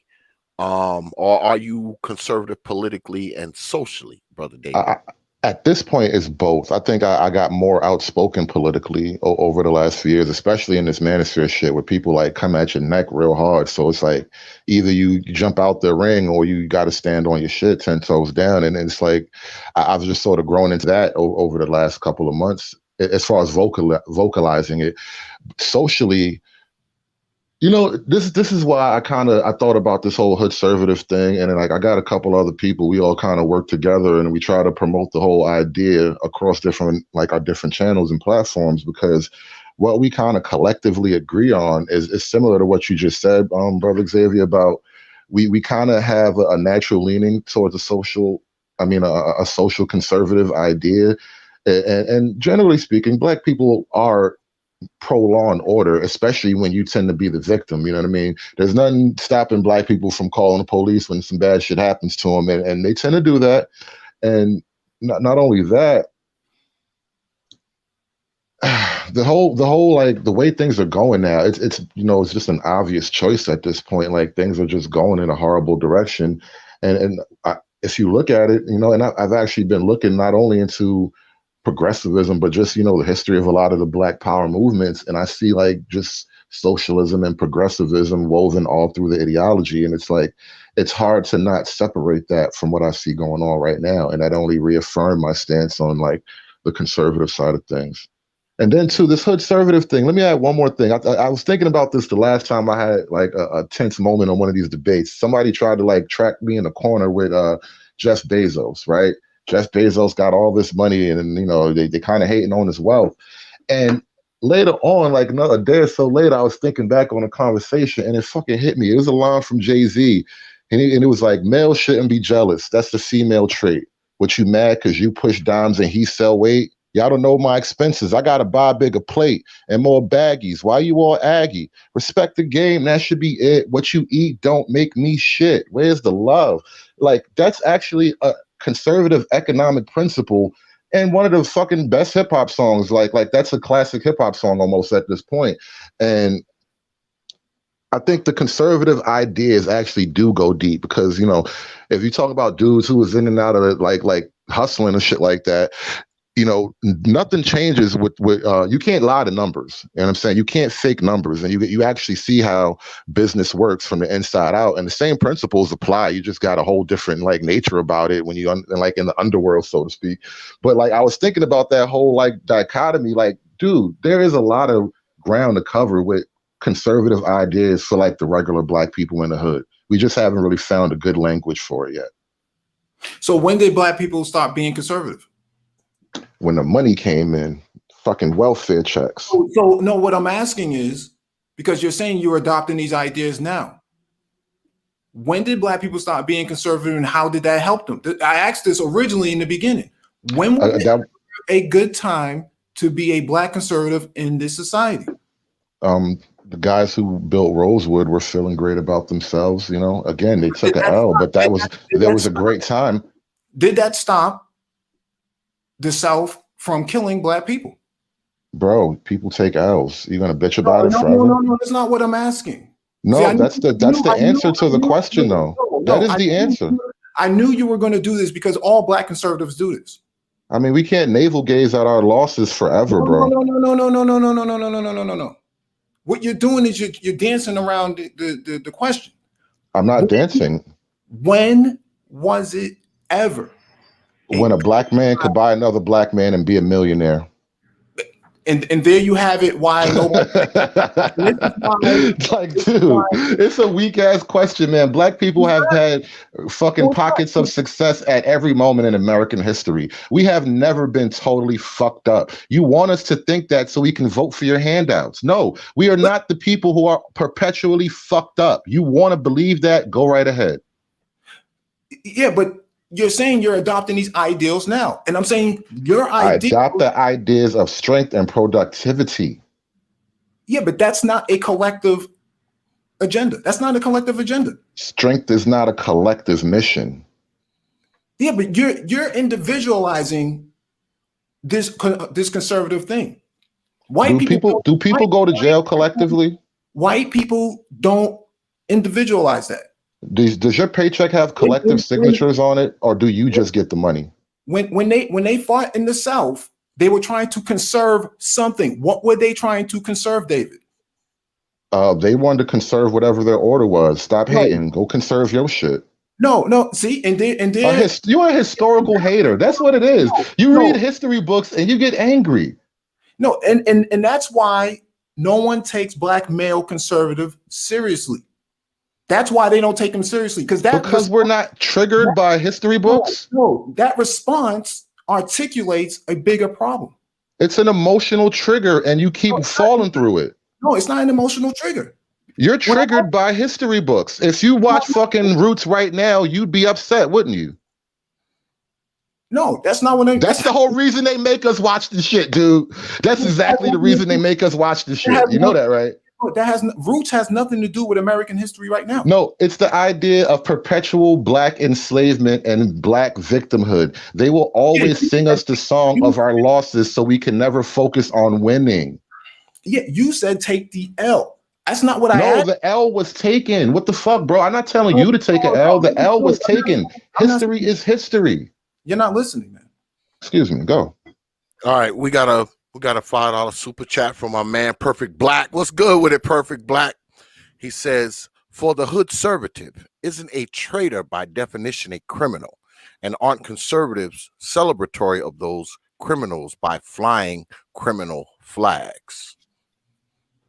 That's a tricky thing, and I tend to look at it like this. There are a lot of people in the South who are like personally connected to the history or whatever, and I don't really care what flags people choose to fly from some historical perspective. The South is not going to rise again in that way. It just people want to remember if people want to remember things the way they want to remember it, that's fine. If a state house votes to add the conservative flag or remove a conservative flag one way or another, I'm not really going to worry about it. That's a non-issue to me. Essentially, it's an emotional trigger. The flag never did nothing to you. Now, the criminal question, that's a fair point. I'm not going to say he's wrong totally about the criminal thing. The problem is we're not talking about criminal in the sense of I want to steal your bread, I want to hurt your child, I want to rape a woman. That's not the criminal we're talking about. This is a criminality of a more nationalistic nature. That's why, once it became we're a separate nation and we'll fight for our independence, the lines of criminality kind of get blurred. Now it's just army versus army, and whoever wins gets to write history. All right. We got a $10 super chat from my brother Charles Merchant. Good look on that super chat, brother Charles. He says, Mike V, why do progressives want to redefine conservative ideals for men? I don't know what progressives he's referring to. The progressives that I named off, throughout this debate have nothing to do with what he's talking about. But see, that's the conflation, right? That's the, BLM is now considered to be progressive when in reality it has nothing to do with progressivism. It has nothing to do with it. Well, doesn't BLM want to use government to improve the lives of black people? No, BLM only started in 2014, 2015. So prior to 2015, 2016, where were these conservatives at before that? I hated BLM then. I was you got that group of friends with the one pro-black. I was the one guy bro, look at this BLM shit. I was talking like this in person with everybody I know. I don't like that group. It's on paper. They don't like us. Yeah, but prior to 2016, there was no BLM. So what's the real? But what's the name? The two women were still Marxists prior to 2016. I don't get your issue with the timestamp. You don't even know who the women are. Almost Tameti and what's the other? I don't know their names. Fuck their names. No, what I'm saying is you don't know who they are because you weren't following them. Bro, they're devil worshiping communists. Seriously, they have admitted to worshiping African spirits. No, it doesn't matter what they worship or what they believe in because you don't even know who they are. I have the right to think it's creepy when I listen to her say it on an interview.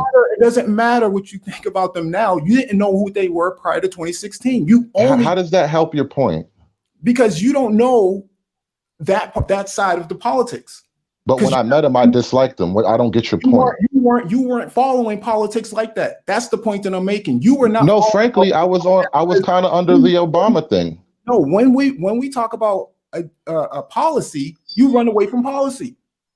That's been the whole discourse that we've been having in this space. You resent the discourse because I just want to stop your idea of policy. At this point in time, that is the conservative. Yes, what your policies are, it is the conservative position that the progressive policies are ruining not only Black America but all of America. So our position in regards to your policy is no. We need to block your shit. That's our whole agenda, is to block your shit. Why aren't you living in a red state then? I don't need to live in a red state. My family's here. I'm here for personal reasons. Oh, there it is. You're only conservative as far as the hashtag can go. What was that? A gotcha question? That was a very weak gotcha question, bro. No, it's not. If there are no liberals in red states. No, it's not. It's not about. So it's mandatory for you to move to a state of your political leaning. What happened if the governor changes in 5 years? What happened if the politics change in 5 years? It's a silly notion, bro. What are you doing? No, it's not about what the liberals are doing. You can't argue from what the liberals are doing. No, you claim to be a conservative. You have to stand in conservative ideals. I have to move to a whole new neighborhood because I think certain things are right. That's insane, man. Come on. No, because you don't want to do it, because if you had to do it, you wouldn't be able to share those ideals. Why don't pro-blacks move to an all-black commune? How come everyone's not in Georgia building that little all-black town with the 19 families that came together? No, you're not putting that weight on your side of the game. It's not my side of the game. You're defending the progressive angle, so I'm like, why don't progressives move to the progressive commune and live off their progressive ideas? Yeah, but the pro-blacks that you're talking about are not progressive. I named the progressive. And I said progressive, bro. Like, seriously, why don't all progressives get together and run some shit the way you just laid it out to me? It's a silly notion. You're asking a lot of me that you wouldn't dare ask of your own argument. You are a staunch down conservative. That's what you're claiming. I'm saying, I don't know how staunch I am. Like, name the issue.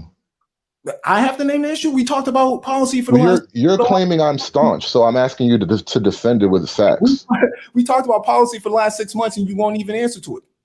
Well, because I'm basically saying no to all your crazy ideas. That is the answer. It's no. Not my ideas. You're progressive, right?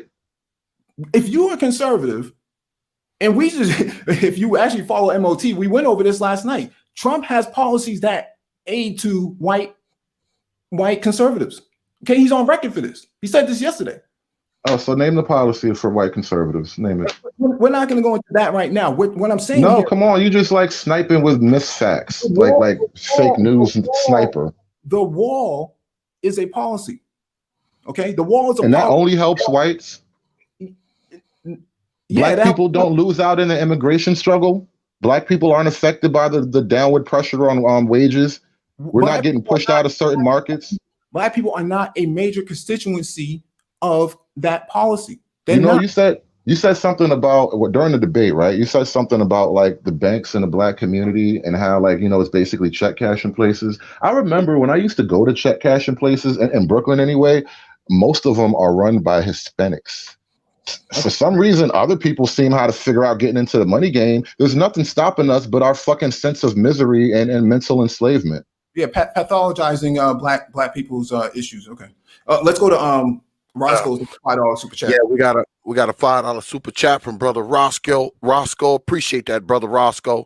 He says, Mike, why do progressive politicians pander to black people instead of explaining policy? Obama, I'm black. Hillary, hot sauce.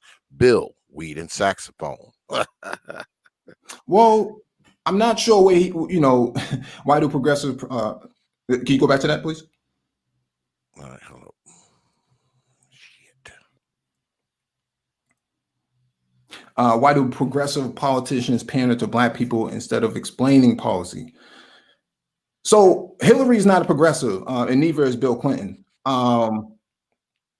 They're both the major neoliberals of the party. And keep in mind that Hillary was a Goldwater girl.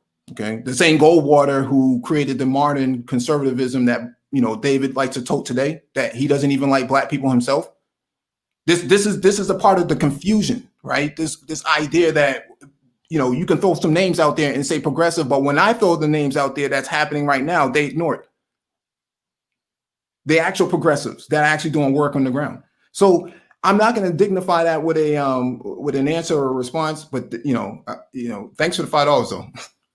Got another one for you, brother Mike V. He says, Mike, what did Mayor Choke L do in MS? I guess that means Mississippi. Yep. He died right after he was elected. So I'm referring to his son when I talk about Lumumba. His son is actually on board with UBI and actually leveraging UBI to lift the economic strains of people in his constituency, in his city.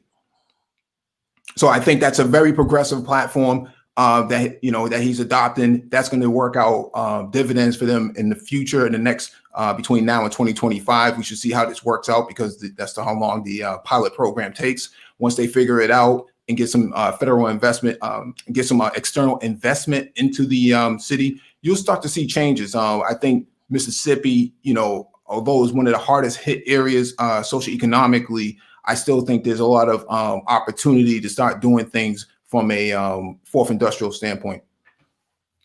All right. He also has a question for the Hood Conservative. He says, do you accept Jim Crow and blacks legally being landless? I like the way you did that, brother Kalan Jakala. I like the way you threw those two questions in there, man. That was good. Did you hear the question, brother David?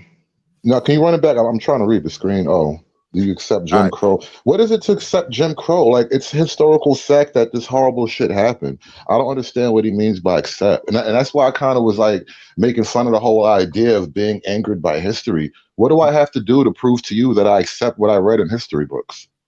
Because, and I don't mean to jump in, but if you don't talk about the recent history, because that's not old history, that's recent history.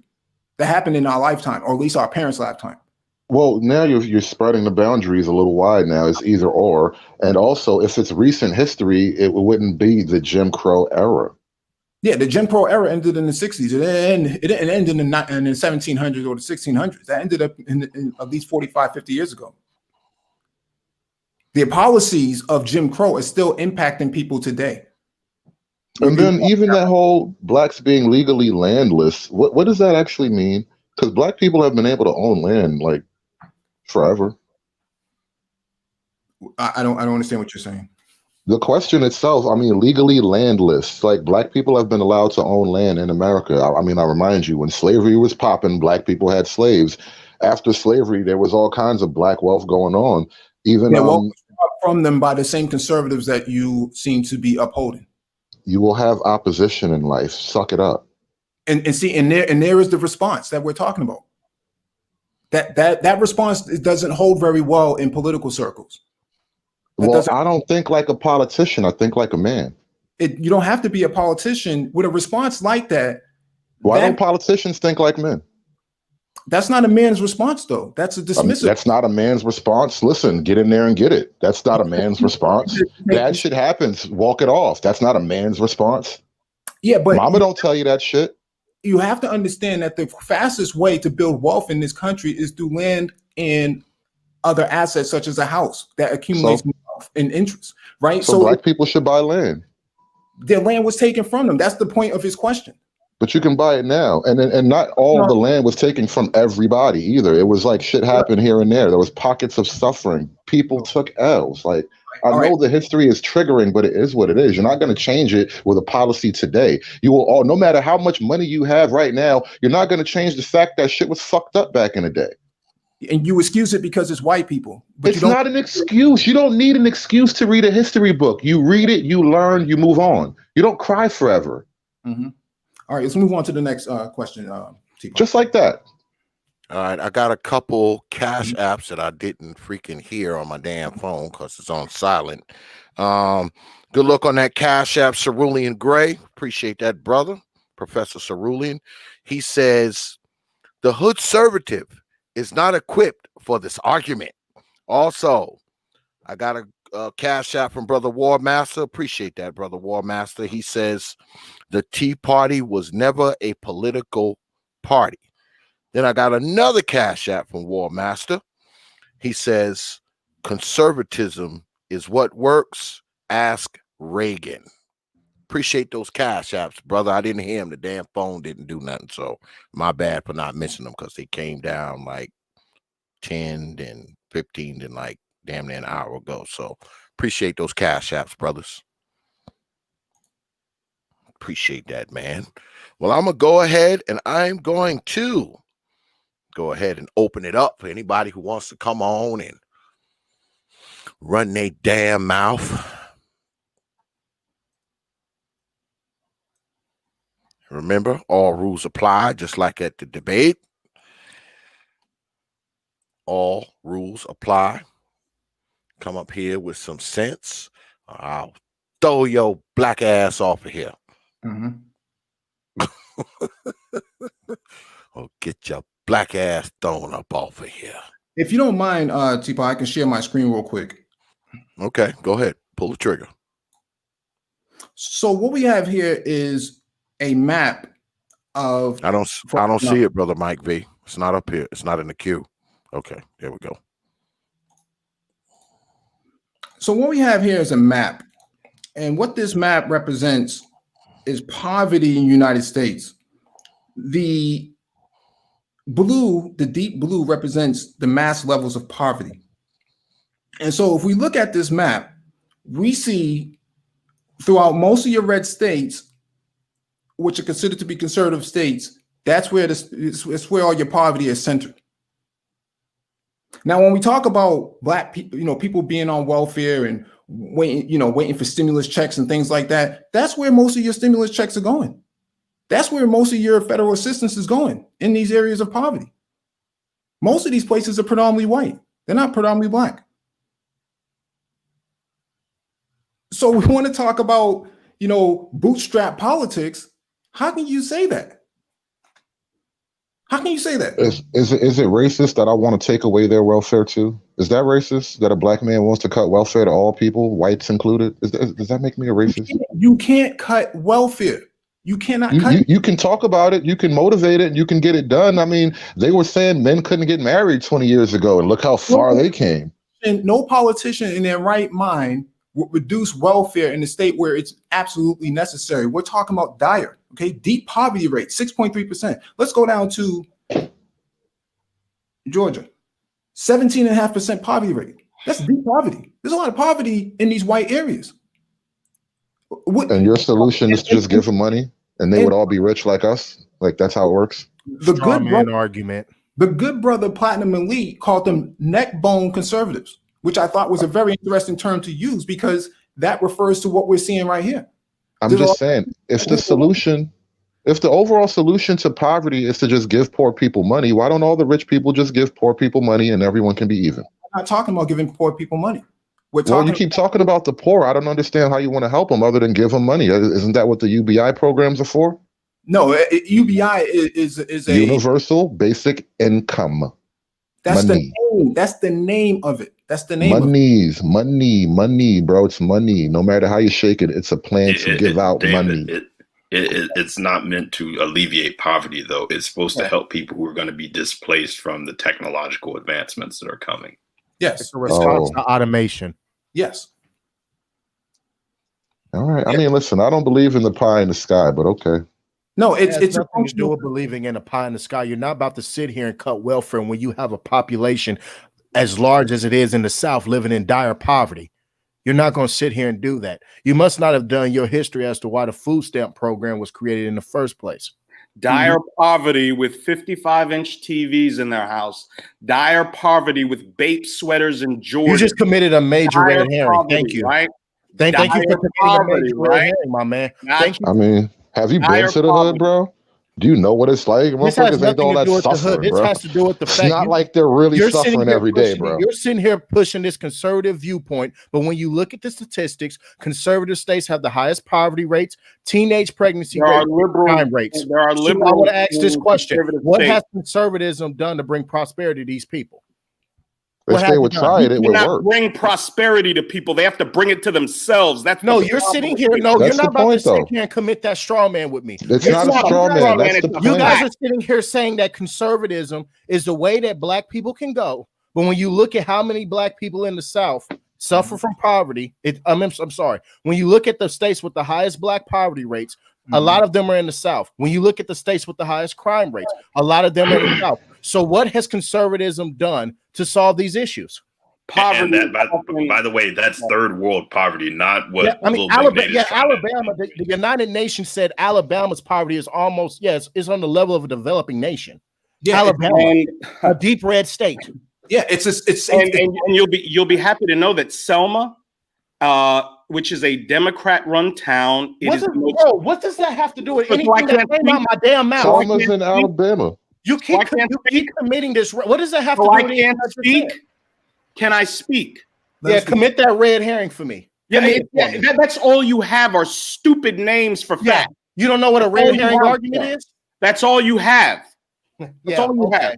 Let me give you some historical information you might be interested in. Did you know that the Texas Republican Party was started in 1867 by 150 black men and 20 white men? Did you know that? Once again, a red herring. What does that have to do with anything that came out my fucking mouth?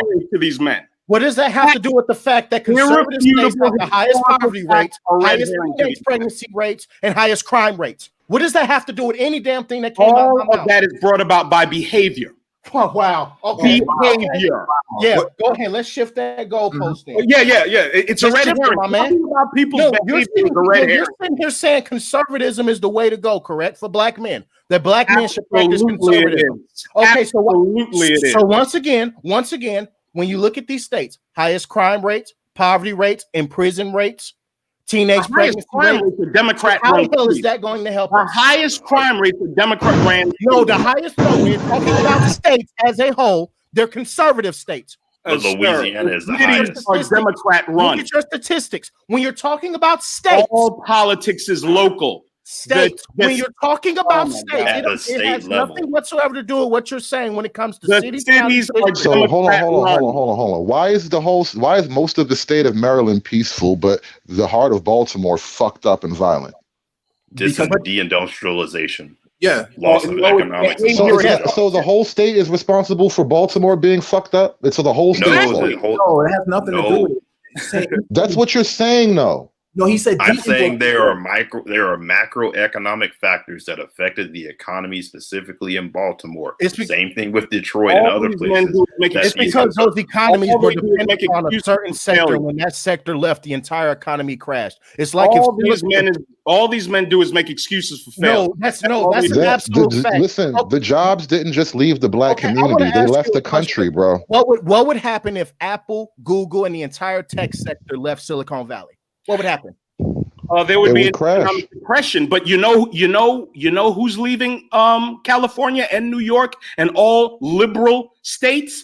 Millions of people are relocating to the South. Millions of people have left California to relocate to Texas. What you're saying have no argument. What you're saying has nothing whatsoever to do with the millions of people have left California. Higher poverty rates, higher crime rates, higher. Why are liberals leaving California if it's such a wonderful place to move? Once again, you keep true. They're running, bro. They're running from their that's been presented. And not deal with facts, y'all. Liberals are running from their own neighborhoods. Liberals are running from New York.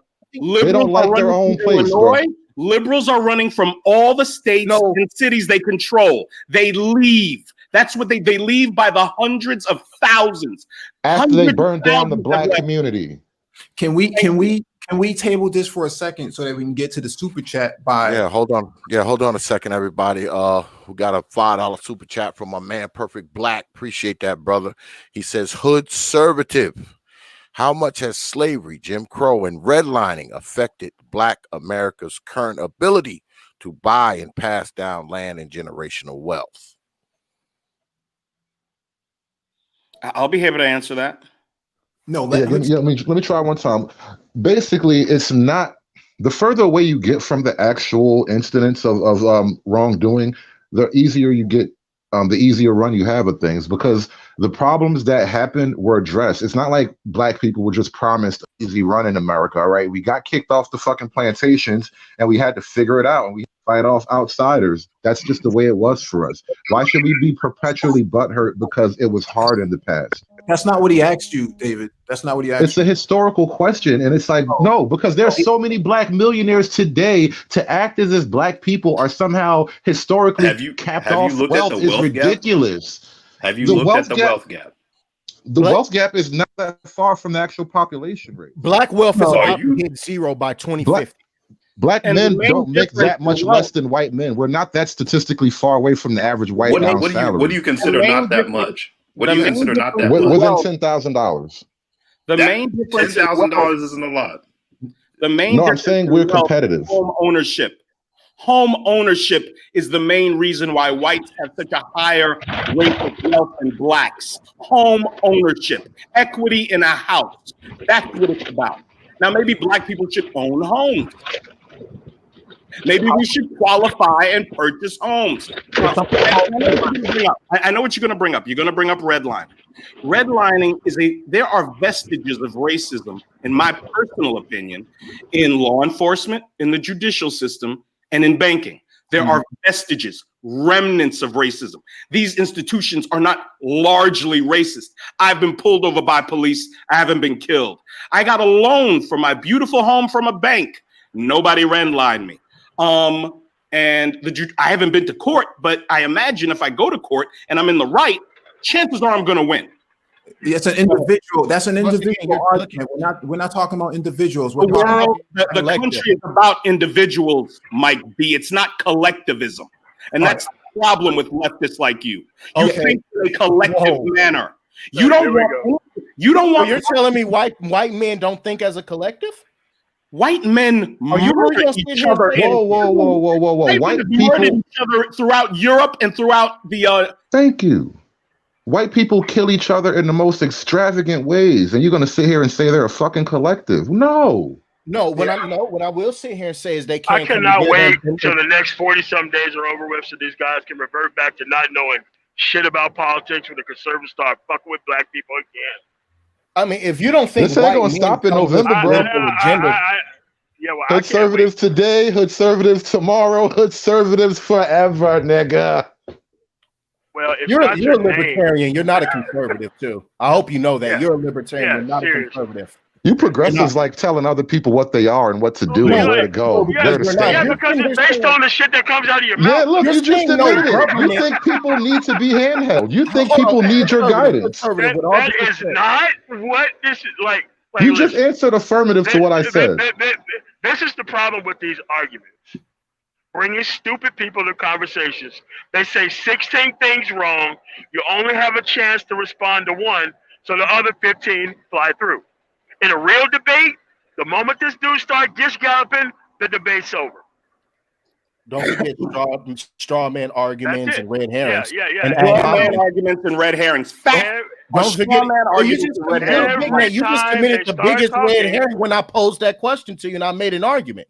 Hey, you started talking about California, people from blue states to red states. What does that have to do with the fact that it has everything to do with it? What does that have to do? What does that have to do with the fact that conservative states have higher poverty, crime rates, and imprisonment rates? If the liberal states were so great, the liberals wouldn't be running out like fucking ants in a flood right now. I don't think you heard the question again. I've never seen anything like this, bro. I've never seen this before. But how do you explain places? Listen, I live in New York right now, and all the rich liberals are leaving. They went to their fucking estates in Long Island and shit like that. They're out of the cities. They're done. They fucked it up. They pissed on it. They lit a match, and now they're moving. David, how do you explain Denver, Colorado? How do you explain Houston, Texas, Dallas, Texas, Atlanta, North Carolina, DC? All those places got black mayors run by Democrats. Fastest growing metros in the country. And for every city you can name, I can name 3 that are being destroyed by black. Black on black crime. Wow. Come on, MOT. Stop yelling and deflecting, MOT. No. Come on, let's stick to it. Dead black men are a punchline. I have one question, and I would love to hear one of these men answer it. I have one question. The black men in this space. We can have literally thousands of hours of content condemning black women's behavior. I want to know from the leftists, the progressives, the liberals, the socialists, the Marxists, and the communists. I want to know Hey, man, skip to your fucking question. I want to know how. Don't tell me what to do. You emotionally your motherfucking question. And now you're cursing because you're an emotionally unstable lunatic. No, sir, because you front-loaded your question with all this bullshit that I got nothing to do with the question. Hey, just let him ask the question. I got something very special for you coming. Okay? Very special. Now, the question is, how in the world can black men who are leftists vote the same way the women they condemn do? You're voting for the institutions. I'll answer first. Voting for the institutions. How about you let me finish? How about you let me finish? You emotionally unstable man. Let me finish. How about you explain to me how you vote the same way for the institutions and the ideology that turn these women, that turn these women into the monsters they are? No, you have to wait till I'm finished. Okay. You have to wait till I'm finished. Let me answer your question. Go ahead and do it. Or are you going to say it again a third time? The same way that you vote with alt-right motherfuckers. It's the same thing. Listen. Hey, MOT, man, fucking stick a tampon in your vagina, bro, about that alt-right bullshit, bro. Nobody got them same bullshit ass claims, bro. Fuck the alt-right excuses. Nah, nigga. We ain't letting that shit go no more. Nigga. Answer a real answer now, man. We tired of that shit, man. MOT, we tired of it, bro. We tired of it, bro. We want some real shit, not some fantasy shit. Listen, as long as you want to support my baby mama, I'm standing with the alt-right. Fuck you and them bitches, nigga. Fuck you and them bitches, nigga. David, why does it always go back to the women with these conservatives? Why is it always? Because it's the manosphere renaissance. Excuse me. Let me answer the question. I am not done with my answer. That's one part of it. The second part of it, there are different factions in each party. Different factions. I don't consider black women part of black people, by the way. I consider them their own group by themselves. Just like I consider the alt-right. That's just like I consider the military-industrial complex on the left and the right. Just like I consider... Goddamn, man, what alt-right group are we speaking? Name one alt-right group. Name one alt-right group. Name one alt-right group. Hold on. Because you ain't said shit. Name an alt-right group. Hold on. Hold on. Let MOT lay it out. Hold on. Let MOT lay it out. Then I want to go to Can we get an alt-right group? No, get the fuck out of here. Hold on. Man. Let MOT lay his answer out. Then I want to go to Brother Faulkner. Then we'll go to Brother Trey, and then we'll swing it around to the Renaissance man. Go ahead, Brother MOT. There are different factions in each party. The problem is these black conservatives are nothing but fucking racist and fucking white face in our fucking faces. They don't want you pointing out any of the racist parts of the party that they are part of that they cover. On the left side, you have the progressives. You have the fucking black women, separate groups. You have the white progressives, got their own fucking issues. You got the white feminists, got their own issues. On the fucking Republican side, you got the fucking traditional conservatives, separate groups with their separate issues. You got the evangelicals. You got the military-industrial complex motherfuckers. You got the people who are with the defense industry that's separate from those two. You got neocons who don't even agree with those people. But none of them are anybody's baby mama. Shut the fuck up. I'm not even. We don't have problems. Why are you so emotional? God damn, MOT. Why are you so emotional about it, man? Why the fuck did you shut the fuck up? The mentally ill man of today. There you go. Here we go. Oh, man. Man is triggered. He's the man is triggered. I just explained all those different factions of each party to include the alt-right motherfuckers who don't fuck with nobody. So when you talk about how can you vote with that, you have conservative black women on the actual Republican side who don't speak of no policies or anything else. Candace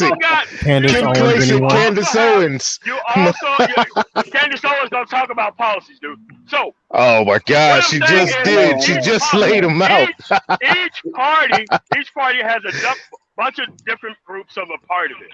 So when you try to conflate feminism as part of the progressive side, you're wrong because they got Man, feminists on the 4% of white black side. women are conservatives. MOT. That sounds dumb as fuck, bro. Yeah, it does. It's ridiculous.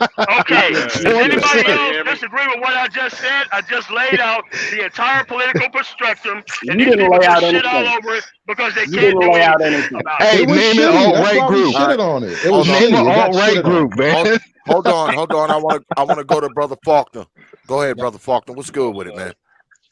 Just listening to this debacle, this like there's so much that I look at. Like people always like, are people still voting parties anymore? Like there are no real conservatives, there are no real liberals. People are just used to their lifestyles of what they are.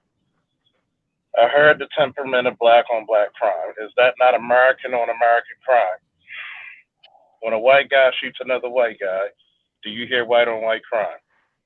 Because everybody kills everybody within proximity, correct? Yeah, most crime is largely intra-racial. 95% of crime is going to be proximity. Intra-racial, yes, sir. So when you look at so-called black on black crime, just like they made this little myth about 52% of the murders is committed by 12 to 14% of the population, which is fucking impossible numerically alone. Especially when you get to choose the laws that switch your charge from murder to manslaughter. See how you play on words?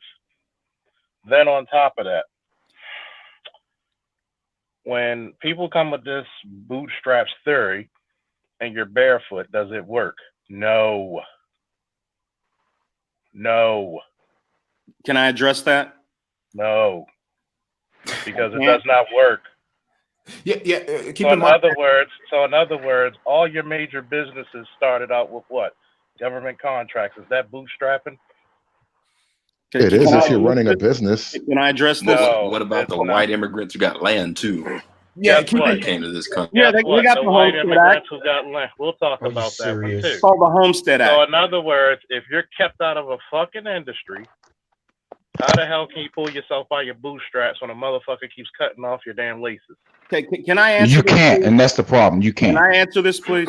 Look, we always gonna be fucked up. Yes, sir, master. We's gonna be fucked up forever, master. I agree, master.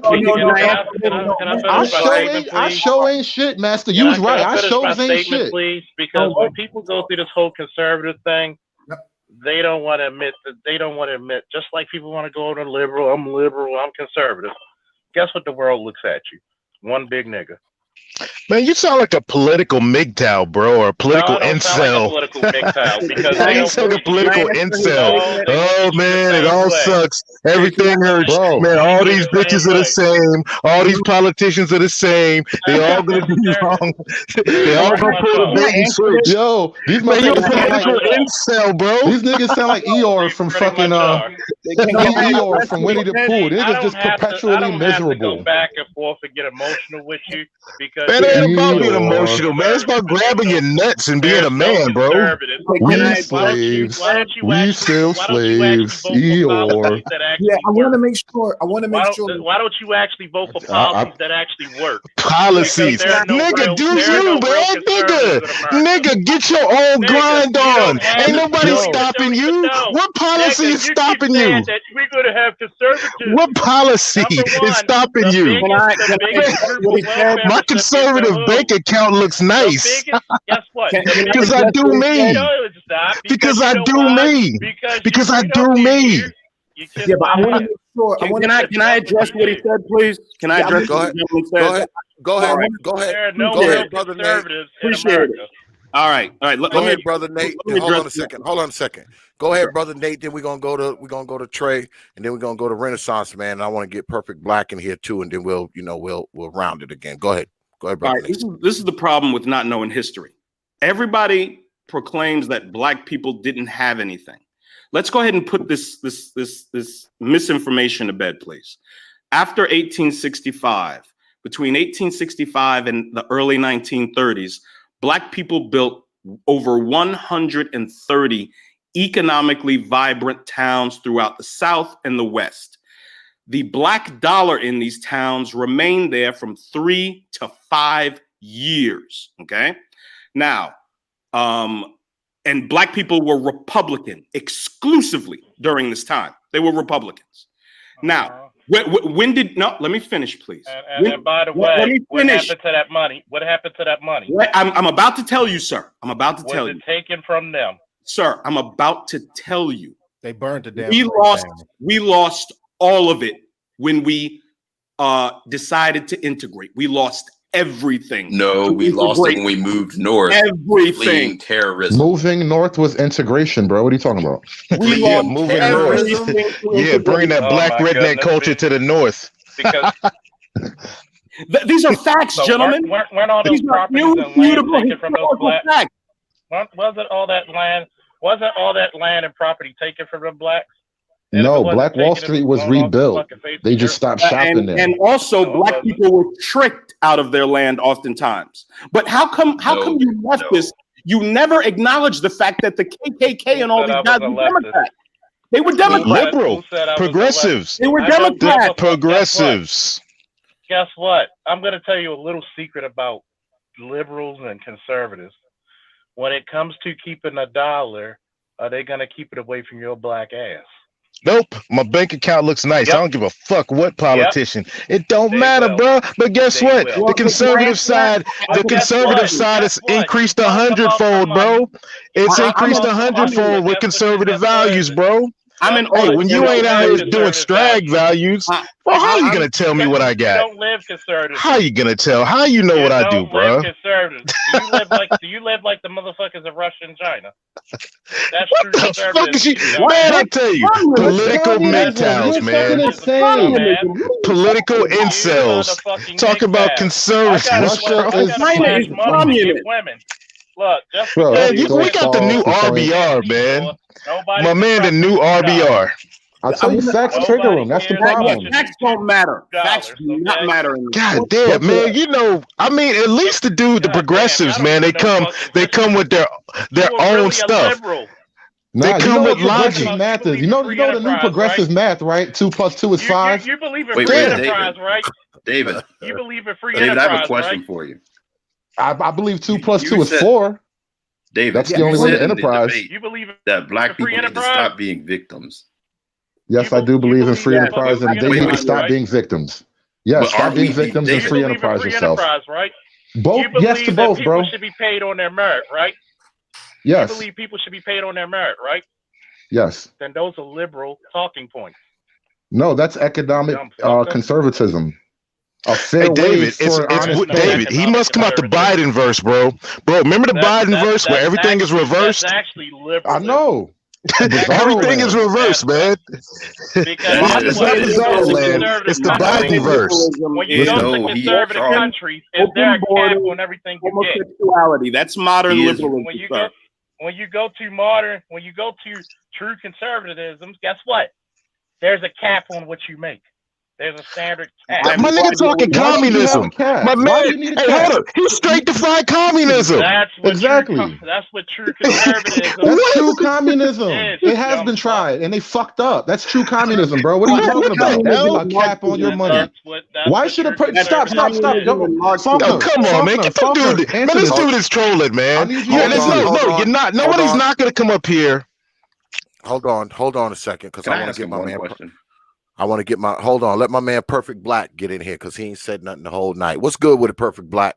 You got it, man. You muted. What's going on? Can y'all hear me? Yep. Go ahead, man. You got the floor. You got the floor, brother. Okay. I noticed that conveniently, at least not from what I can tell, that my question in the super chat wasn't answered. Because for me, when we talk about these, when we get into these conversations about, what black folks need to be doing, hey, go buy some land, go do this, go do that. They say that as if black folks started from the same goddamn starting point as everybody else.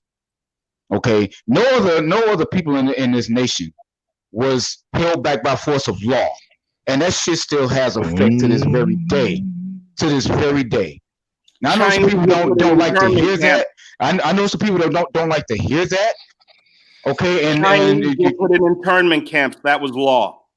Japanese people in internment camps. You forget that the immigration laws and the Japanese got repaid for that shit too. Native Americans. Irish women were slaves. We were the only ones who weren't paid for. We were the only ones who weren't paid. Man, it's just more victimhood shit, man. More victimhood shit, man. I addressed your question, sir. I addressed your question. I said after 1865, there were over 130 thriving towns from the South out. That is not run by black people. That is not, because redlining and all of that shit. That shit went all the way to the fucking goddamn 70s. Redlining started in the north. Redlining started in the north, bro. These men do not care about facts. It happened against blacks. These men do not care about facts. Oh man! Can you give me your These source men for that? do not care about facts, y'all. They don't care about nothing, man. Man, how about y'all look it up, man? Why can't y'all just do some research? Do some research. They Joe Biden voters. They choose truth over facts. No, I'm not a Joe Biden voter. No, see, I'm not a Joe Biden. I'm not a Joe Biden voter. My facts. Hey, your facts are objective. I'm gonna say this, Prophet of Thought. So you might want to get your boy Blackson or whatever the fuck his name in the community, because first of all, number one, he wouldn't say that shit in my face, so he needs to watch. Oh man, goddamn, it's the internet, man. Hey, Nick, dude, goddamn, perfect blackness, man. Come on, bro, grab your nuts, bro. Beef happens. I'm just looking at. I'm just what are you talking about? This. That's like, not perfect blackness, Trey. I'll be honest. I don't like cursing. My bad, perfect blackness. You need to grow some, because you keep going by this conservative shit. You want to keep on. Who is about, that? Oh, we different. My no, bad, perfect. I thought that was you. And do you want 22 million more dead black children? Is that what you want, sir? That's what liberals. Who are you talking to? Who are you talking to? Because I was talking to officer of the goddamn law. You Officer Faulkner. Okay. Yes. Do you want 22 million more dead black children? Name's Officer Faulkner. Officer Faulkner. First and foremost, liberalism and conservatism isn't going to fucking fix the damn thing. Yes, it will, sir. Adopting proper behavior will change black people. How? In the next 10 years, we can turn it all around. You do know they hung a lot of black folks, man, who were nice and proper and dressed good. Come on, man. More of the victim stuff, man. We gotta go back. Democrats. No, I'm gonna keep going to that because if you scared, I'm just gonna keep going to it because it's still relevant. Democrats. How's it relevant? How's it relevant? How are you scared? Relevant? Man, if you scared by a dog, bro, by a big dog, if you scared. Are you scared? Started in 1860. God damn, you can talk somebody down all you want. My point is that it doesn't matter how well you dress. Your ass is. Then say you scared. Say you scared, bro. Say you scared, bro. Say you scared. Say your bitch car done got pulled by a myth. Your bitch car got pulled by the fucking L that people took in the past, and now you running around scared, dog. That's it. Say it. I'm scared. I'm scared. I'm scared of society. I'm scared to go out here and do shit for myself. Joe Biden there's a lot of God damn, what happened to niggas being strong, man? What happened to niggas being ready to take? There's a lot of tough motherfuckers, man. Really. T.P.O.T, there's a lot of tough motherfuckers who got a lot of shit to say, who talk that shit. You need to be tough, and these are the wimpiest motherfuckers on the goddamn planet. God damn, nigga, you know why my bank account looks so good? Because I lived that life. I ain't scared of nobody. That's why. Then why you up here hiding? Then why you up here telling other niggas to go out here and be scared? Instead of saying that, tell every nigga in this chat, go out there and fucking take it. And don't be scared of nobody. Take it financially. Take it educationally. And don't be no goddamn victim because of what happened 200 years ago. That's that big shit. Joe Biden said black people are all this stuff doesn't make any difference. You still haven't answered the question that I even asked. I'll answer all you did. All you did was just a bunch of goddamn hyperbole. You didn't answer shit. Wait a minute. I've answered all your questions. No, you didn't. Did somebody give me a question about something about 20 million kids or some shit? 20 million dead black children. That's what liberalism has given us, sir. For what? What? From what? From abortion. Man, this guy's trolling, man. Trolling. Seriously. Let me put this You right. don't know what abortion is? From abortion. Bro, I'm he's asking trolling, him man. from what? No, I'm not trolling. I'm asking him from what? What do you mean abortion? What do you think? Where do you think Yeah, he's abortion comes trolling, from? man. He's trolling. Let me explain this to you, right? Explain to us the wonders of You abortion. ever notice this shit? You ever notice in the media they'll put out every goddamn so-called statistic about black people, but they won't tell you about who commits it on the white side? I know the white abortion numbers because they kill a shit. Why do you care more about dead white babies than dead black babies? And we're in the black manosphere. This is the weirdo shit I don't understand from you niggas. Every time we talk about black death, you talk about the white man, but you scared to death of the white man. You thinking that you're some new nigga that came out the sky. You're not.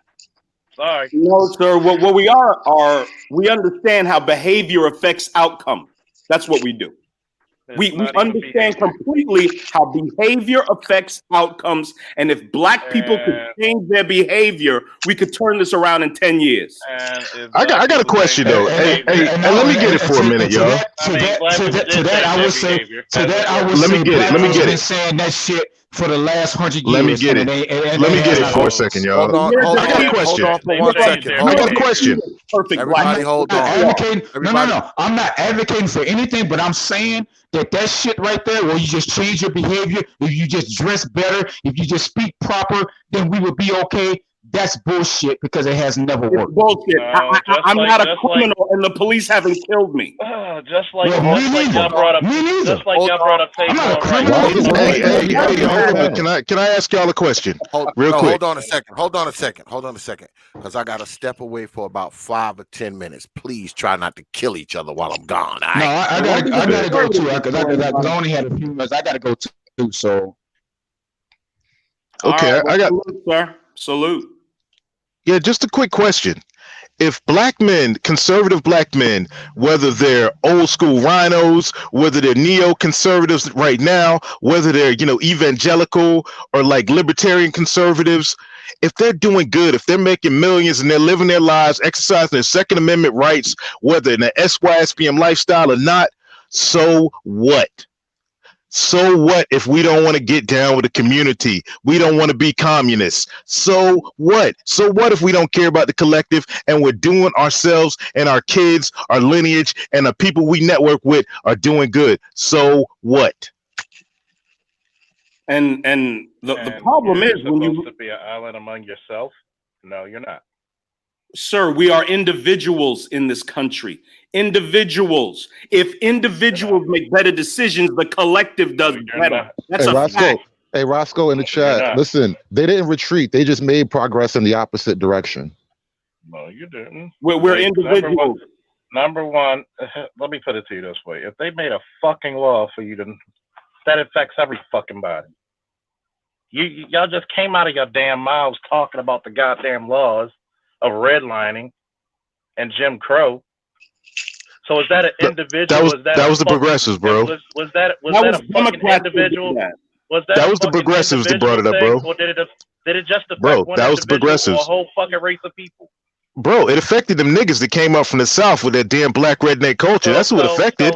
And guess what? That's what affected, bro. It ain't affecting us. It ain't affecting me. It ain't affecting David Monroe, the conservative. And it ain't affecting Little Big Nate. So what it do, man? It ain't affecting us. We're individuals, man. That's it, bro. It ain't affecting us. People want to be conservative, but they want to live the liberal life. I mean, goddamn, why the fuck can't y'all go to policies that actually Bizarro land. Yes, y'all doing some bizarro shit. Mr. Faulkner, how do you feel about the attacks on police and the defunding of police all over the country proposed by BLM, Antifa, and the leftists? How does that make you feel? Feel like I'm talking to a bunch of dumb motherfuckers. They're not going to fucking defund the police. Seattle has already passed a law taking hundreds of millions of dollars away. New York. Let me explain something. Let me explain something to you. You don't want to hear facts. Can you shut the fuck up for 5 seconds and let a person tell you how the fuck shit actually goes? No, let him rock. Let him rock. Hey, Little Big Nate, let him rock. I want to hear this. Little Big Nate, let him rock. You actually listen to the fucking person who's in it. Go for it, bro. Guess what? Number one, politicians are really good at what? Talking shit to make people fucking listen. not to actually do much, but to just to kiss your ass to get a vote. They're going to circumvent them funds through some mysterious account, like they do all the time with other shit. Okay. And you're going to say, oh, we defunded the police. Okay. But somehow we got this anonymous beneficiary to donate money to the police. Okay. So you really think they're going to defund the police when they know good and goddamn well this ain't even a fucking tip of the iceberg yet.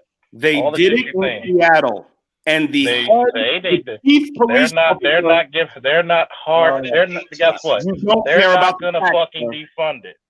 They're not. They already voted to defund it, and the head and what did I just tell you? They down. Circumfund the city. All these cities circumfund money. Okay, sir. Gotcha. Okay, is that not true? It is what it is. Don't matter, bro. It is what it is. He's at war with reality. That's all it is. That's what the progressivism is. That's what progressivism is. New York not even progressivism. Guess what? The police don't outweigh your reality, does it? New York cut hundreds of millions of dollars from the police, sir. Do you know that New York? Do you know that the crime rate in New York has gone up over 370% since the same time last year? Do you know that? I wonder why. Because let me ask you something. You know why? Because they actually have a more hands-off police department. They get all over the country are taking early retirement. They are. Guess what? A lot of people are getting early retirement. A lot of people are getting the hands-off police culture that they want. I'm getting out of here. Hey, I'm getting out of this one. You're talking to the motherfucker in it. They're not doing the same shit they did 10 Why years don't you ago. acknowledge the facts? They're not doing the same shit. Hey, Nate, bro, you got to get out of it, bro. Get out of it. I'm gonna stop. They're not defunding them because guess what they're gonna do? This is what all these fucking city agencies do. They circumvent the money into another anonymous account. Okay, sir. I got you. You're talking about like that haven't happened before. That's how they all. No, I'm not talking like that. Hey, I tell you, Nate. I'm David. I'm gonna let you keep believing what the hell you think. This is what happened, y'all. I'm gonna let you go with that note. Hey, this is what happened, y'all. Hey, this is what happened. The Marxists, MOT, and Mike V, the Marxists, man, they left the booby trap behind them. Right. Pulled a pin on a grenade and walked out the room. Yes. With a little nylon string, if you follow them. My contention is this, gentlemen. If we could change, you see who's left on the panel, right? We see the people that are left up here, right? Because facts, they defeat emotionalism.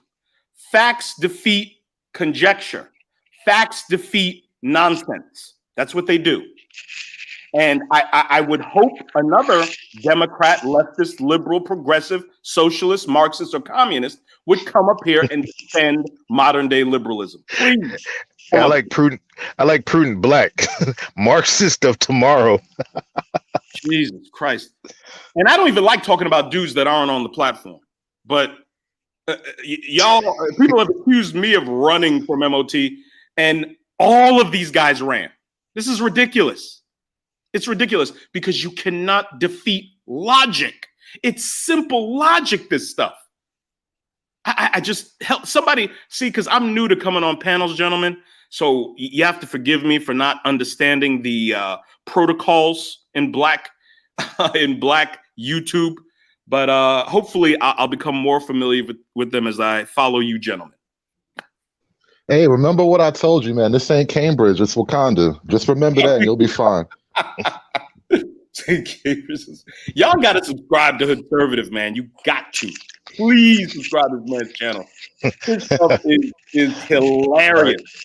I'm back. I guess I'm left with all the conservative brothers. Those are the only people who wanted to stay. Yeah. I guess. Well, MOT and them, they're over there on MOT channel having, they down by the river singing old Negro spirituals over on the MOT channel right now.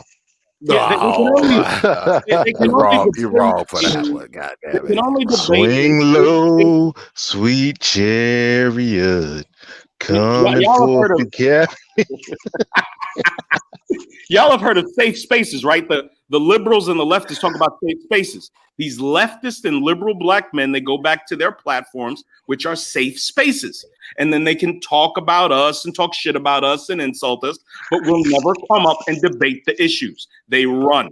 That's what they do. Well, the stage is always open here on the T.P.O.T YouTube page. All are welcome. Hit me up with a request, and guess what? We will set it up. But I'm about to close this down and crawl into bed with my woman. So, any parting shots, brothers, before we peel up out of here? Hey, I'll drop one real quick, y'all. Hey, like my man Nate said, come over, follow the Hoodservative, Dave Monroe's channel. Come to my channel, Trey the MBD. Follow my man Hood Conservative. Also follow Conservative Guy, Uber Guy. I'm telling you, Intense Fit. Yo, the Hoodservatives, y'all, we here. And we ain't going nowhere, y'all. We're just rising up right now. This movement is bigger than y'all think. The reason why they had to run over the MOT channel is because everybody, more and more people, even the hood dudes, are realizing that what we're saying is right. You can't argue facts. That's why the scales tipped in the favor of Candace Owens versus Cardi B. And now Cass is really seeing that what she's been saying is right all along. It's personal responsibility in your actions, y'all. That's it. Man, I'm out, y'all. I ain't got nothing else. One. Peace. Yeah, I'll go next. I want the gentleman that committed the act of slaughter to have the last word. It's ridiculous. They go back to their safe space, and now they're all in a circle jerk, tugging on each other. This is ridiculous. Why don't you come up here and debate the issues? MOT did not answer the question about if you're a black man who makes thousands of hours of content condemning black women for their behavior, black women act the way they act because of 60 years of allegiance to Democrat and feminist ideology. That's why they don't need no man. That's why they've aborted 22 million black children. That's why they have the highest obesity rate. That's why they have the highest level of promiscuity and STDs. This is all a result of liberal policies. Gentlemen, these are the facts. There's no escaping them. And they won't come and stand on their beliefs. Because their beliefs are thin, the foundation crumbles under their feet, and they have to run to their safe space. Thank you, T.P.O.T, for having me on. Thank you, Hoodservative, and salute, gentlemen. Good night. I'm gonna hit you up, brother Nate. Absolutely, I look for it. Man, just text me, bro, please. Or call me. Text or call me, bro. Gotcha. Peace, my brother. Brother David, parting shots. I don't have shots so much. I just, I appreciate you giving me the opportunity to spread my message and flex on these haters a little bit too. It feels good every now and then. Every win you get feels good. So thank you for letting me come up here and do my thing. Now, as far as this Hoodservative message, I think the main thing I want to get across to guys is like, I think you'll notice in a lot of the debates, we kind of get tagged with a lot of the old school typical slanders. Oh, you're down with the white man. You don't care about your people, blah, blah, blah, blah. And what you're going to find out if you come over my channel and take a look at the type of content we have, not just myself, but our whole Hoodservative network, a lot of the guys that Trey just mentioned, we all trying to work together to actually make these ideas palatable to your everyday brother in the hood, whether you a little bit pookie-ish, whether you're trying to rise up out the ghetto, whether you just a fuck up, but common sense, these ideas will work for you. And we're not going to shame you for like saying something different. We're just going to explain to you the reality of things, and we're going to have a good time, crack some jokes and laugh at some goofy shit on the way. So just everybody do me a favor, check out my channel and have a good night. Thanks for having me. Absolutely. Peace, brother.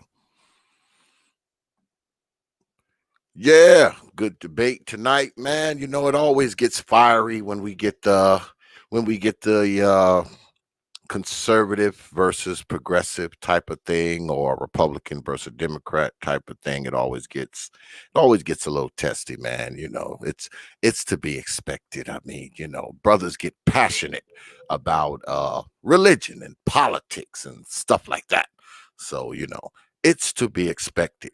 But we're about to wrap it up. But before we go, a few programming notes. Because like I said, tomorrow we will be doing one of these. Open your mind. These folks, once again, on the T.P.O.T. YouTube page, we are back with another hard-hitting doubleheader. Yeah, we're going to have something that we haven't had in quite a while. We're going to have a T.P.O.T. doubleheader up here, you good folks. First, 8 p.m. Eastern time on the T.P.O.T. YouTube page. We're going to have my man, the nameless protagonist, going to be in here dropping some pearls of wisdom. You ain't going to want to miss that, man, because this brother is, this brother's deep, man. So make sure you have your black behinds here tomorrow, 8 p.m. Eastern time on the T.P.O.T. YouTube page.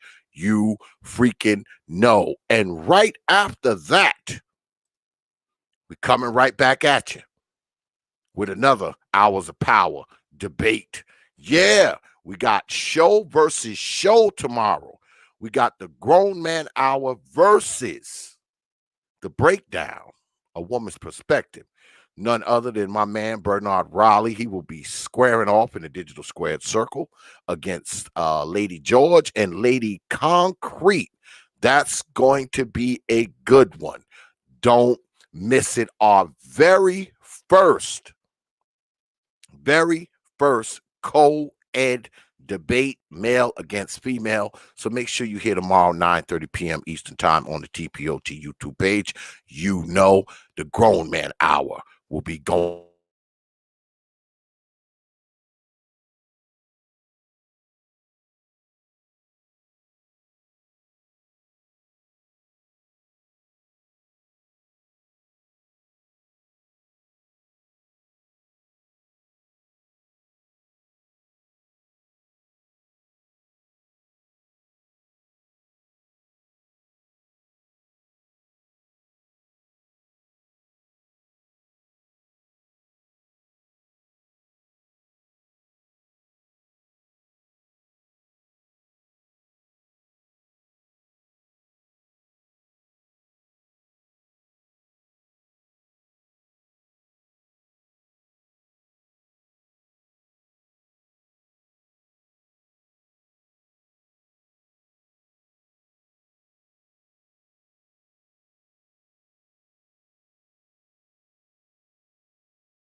I don't know what the hell just happened, y'all. Something crazy. As always, I don't know what happened. But yeah, make sure you have your black behinds here tomorrow for the old T.P.O.T. doubleheader, man. It's going down, man. It's going to be good tomorrow, y'all. You know, it's going to be good. So I'm going to run a few of my commercials, and then after that, we're going to peel up out of here, folks. See you on the other side of the break. Open your mind. Hey guys, T.P.O.T. on Facebook, Instagram, and Twitter. But you knew that already.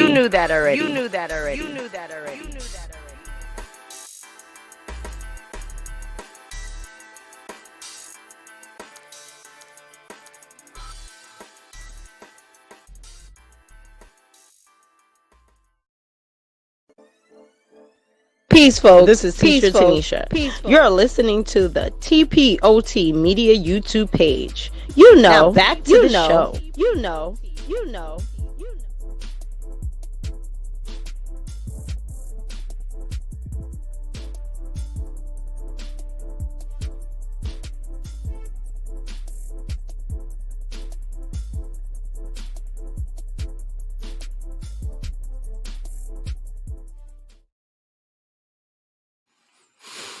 Yeah, good show tonight, man. I appreciate everybody coming out tonight, man. I appreciate you good folks out there and you good folks in here in this here chat. It's always good to be up here with you good folks, man. Special shout out to my debaters, Brother David Monroe, the HOODSERVATIVE, and Brother Mike V for a good debate. And I also want to shout out the official T.P.O.T. Timekeeper, brother K.I.T. Get on down there, man, and check out all these brothers' channels, man, because they all have something to offer the brotherhood. And I also want to shout out all the brothers who came up in here tonight. My man Perfect Black, my man Lil Big Nate, Trey, the NBD, MOT, brother Faulkner. Yeah, brother Faulkner, you got to hit me up too, man. We got to get something going, man. I want to bring you up on the stream next week, man. Make sure you hit me up, brother. Brother Faulkner, who else was here tonight? Renaissance Man. And who's the other brother that was here? Modern Day Brother. That's right. Modern Day Brother was here as well. So once again, I appreciate all you folks for coming out tonight, man. I appreciate you staying in here, man, and hanging out with us tonight, man. I appreciate all the super chats and the cash apps as well. And hopefully you have your black asses here tomorrow, because, boy, we're going to be throwing down. So with that, I will leave you with 3 words, you know, like I always do. Open your mind. The prophet of thought. Peace, folks.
Open your mind, open your mind, open your mind, open your mind, open your mind, open your mind.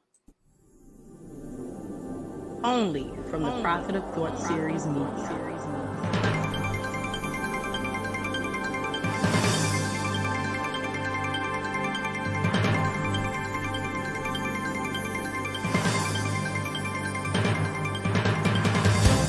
Open your mind, open your mind, open your mind.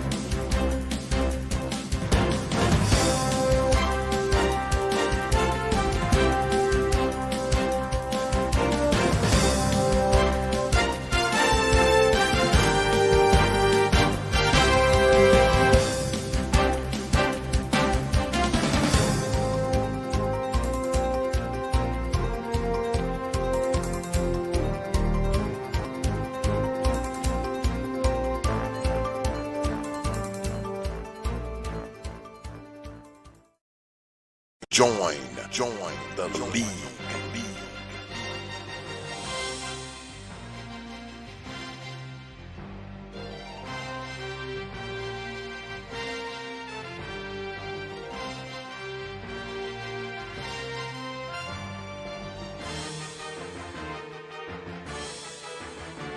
Join the league.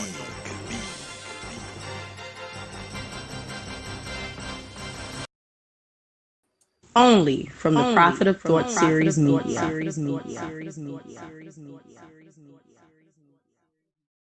You know.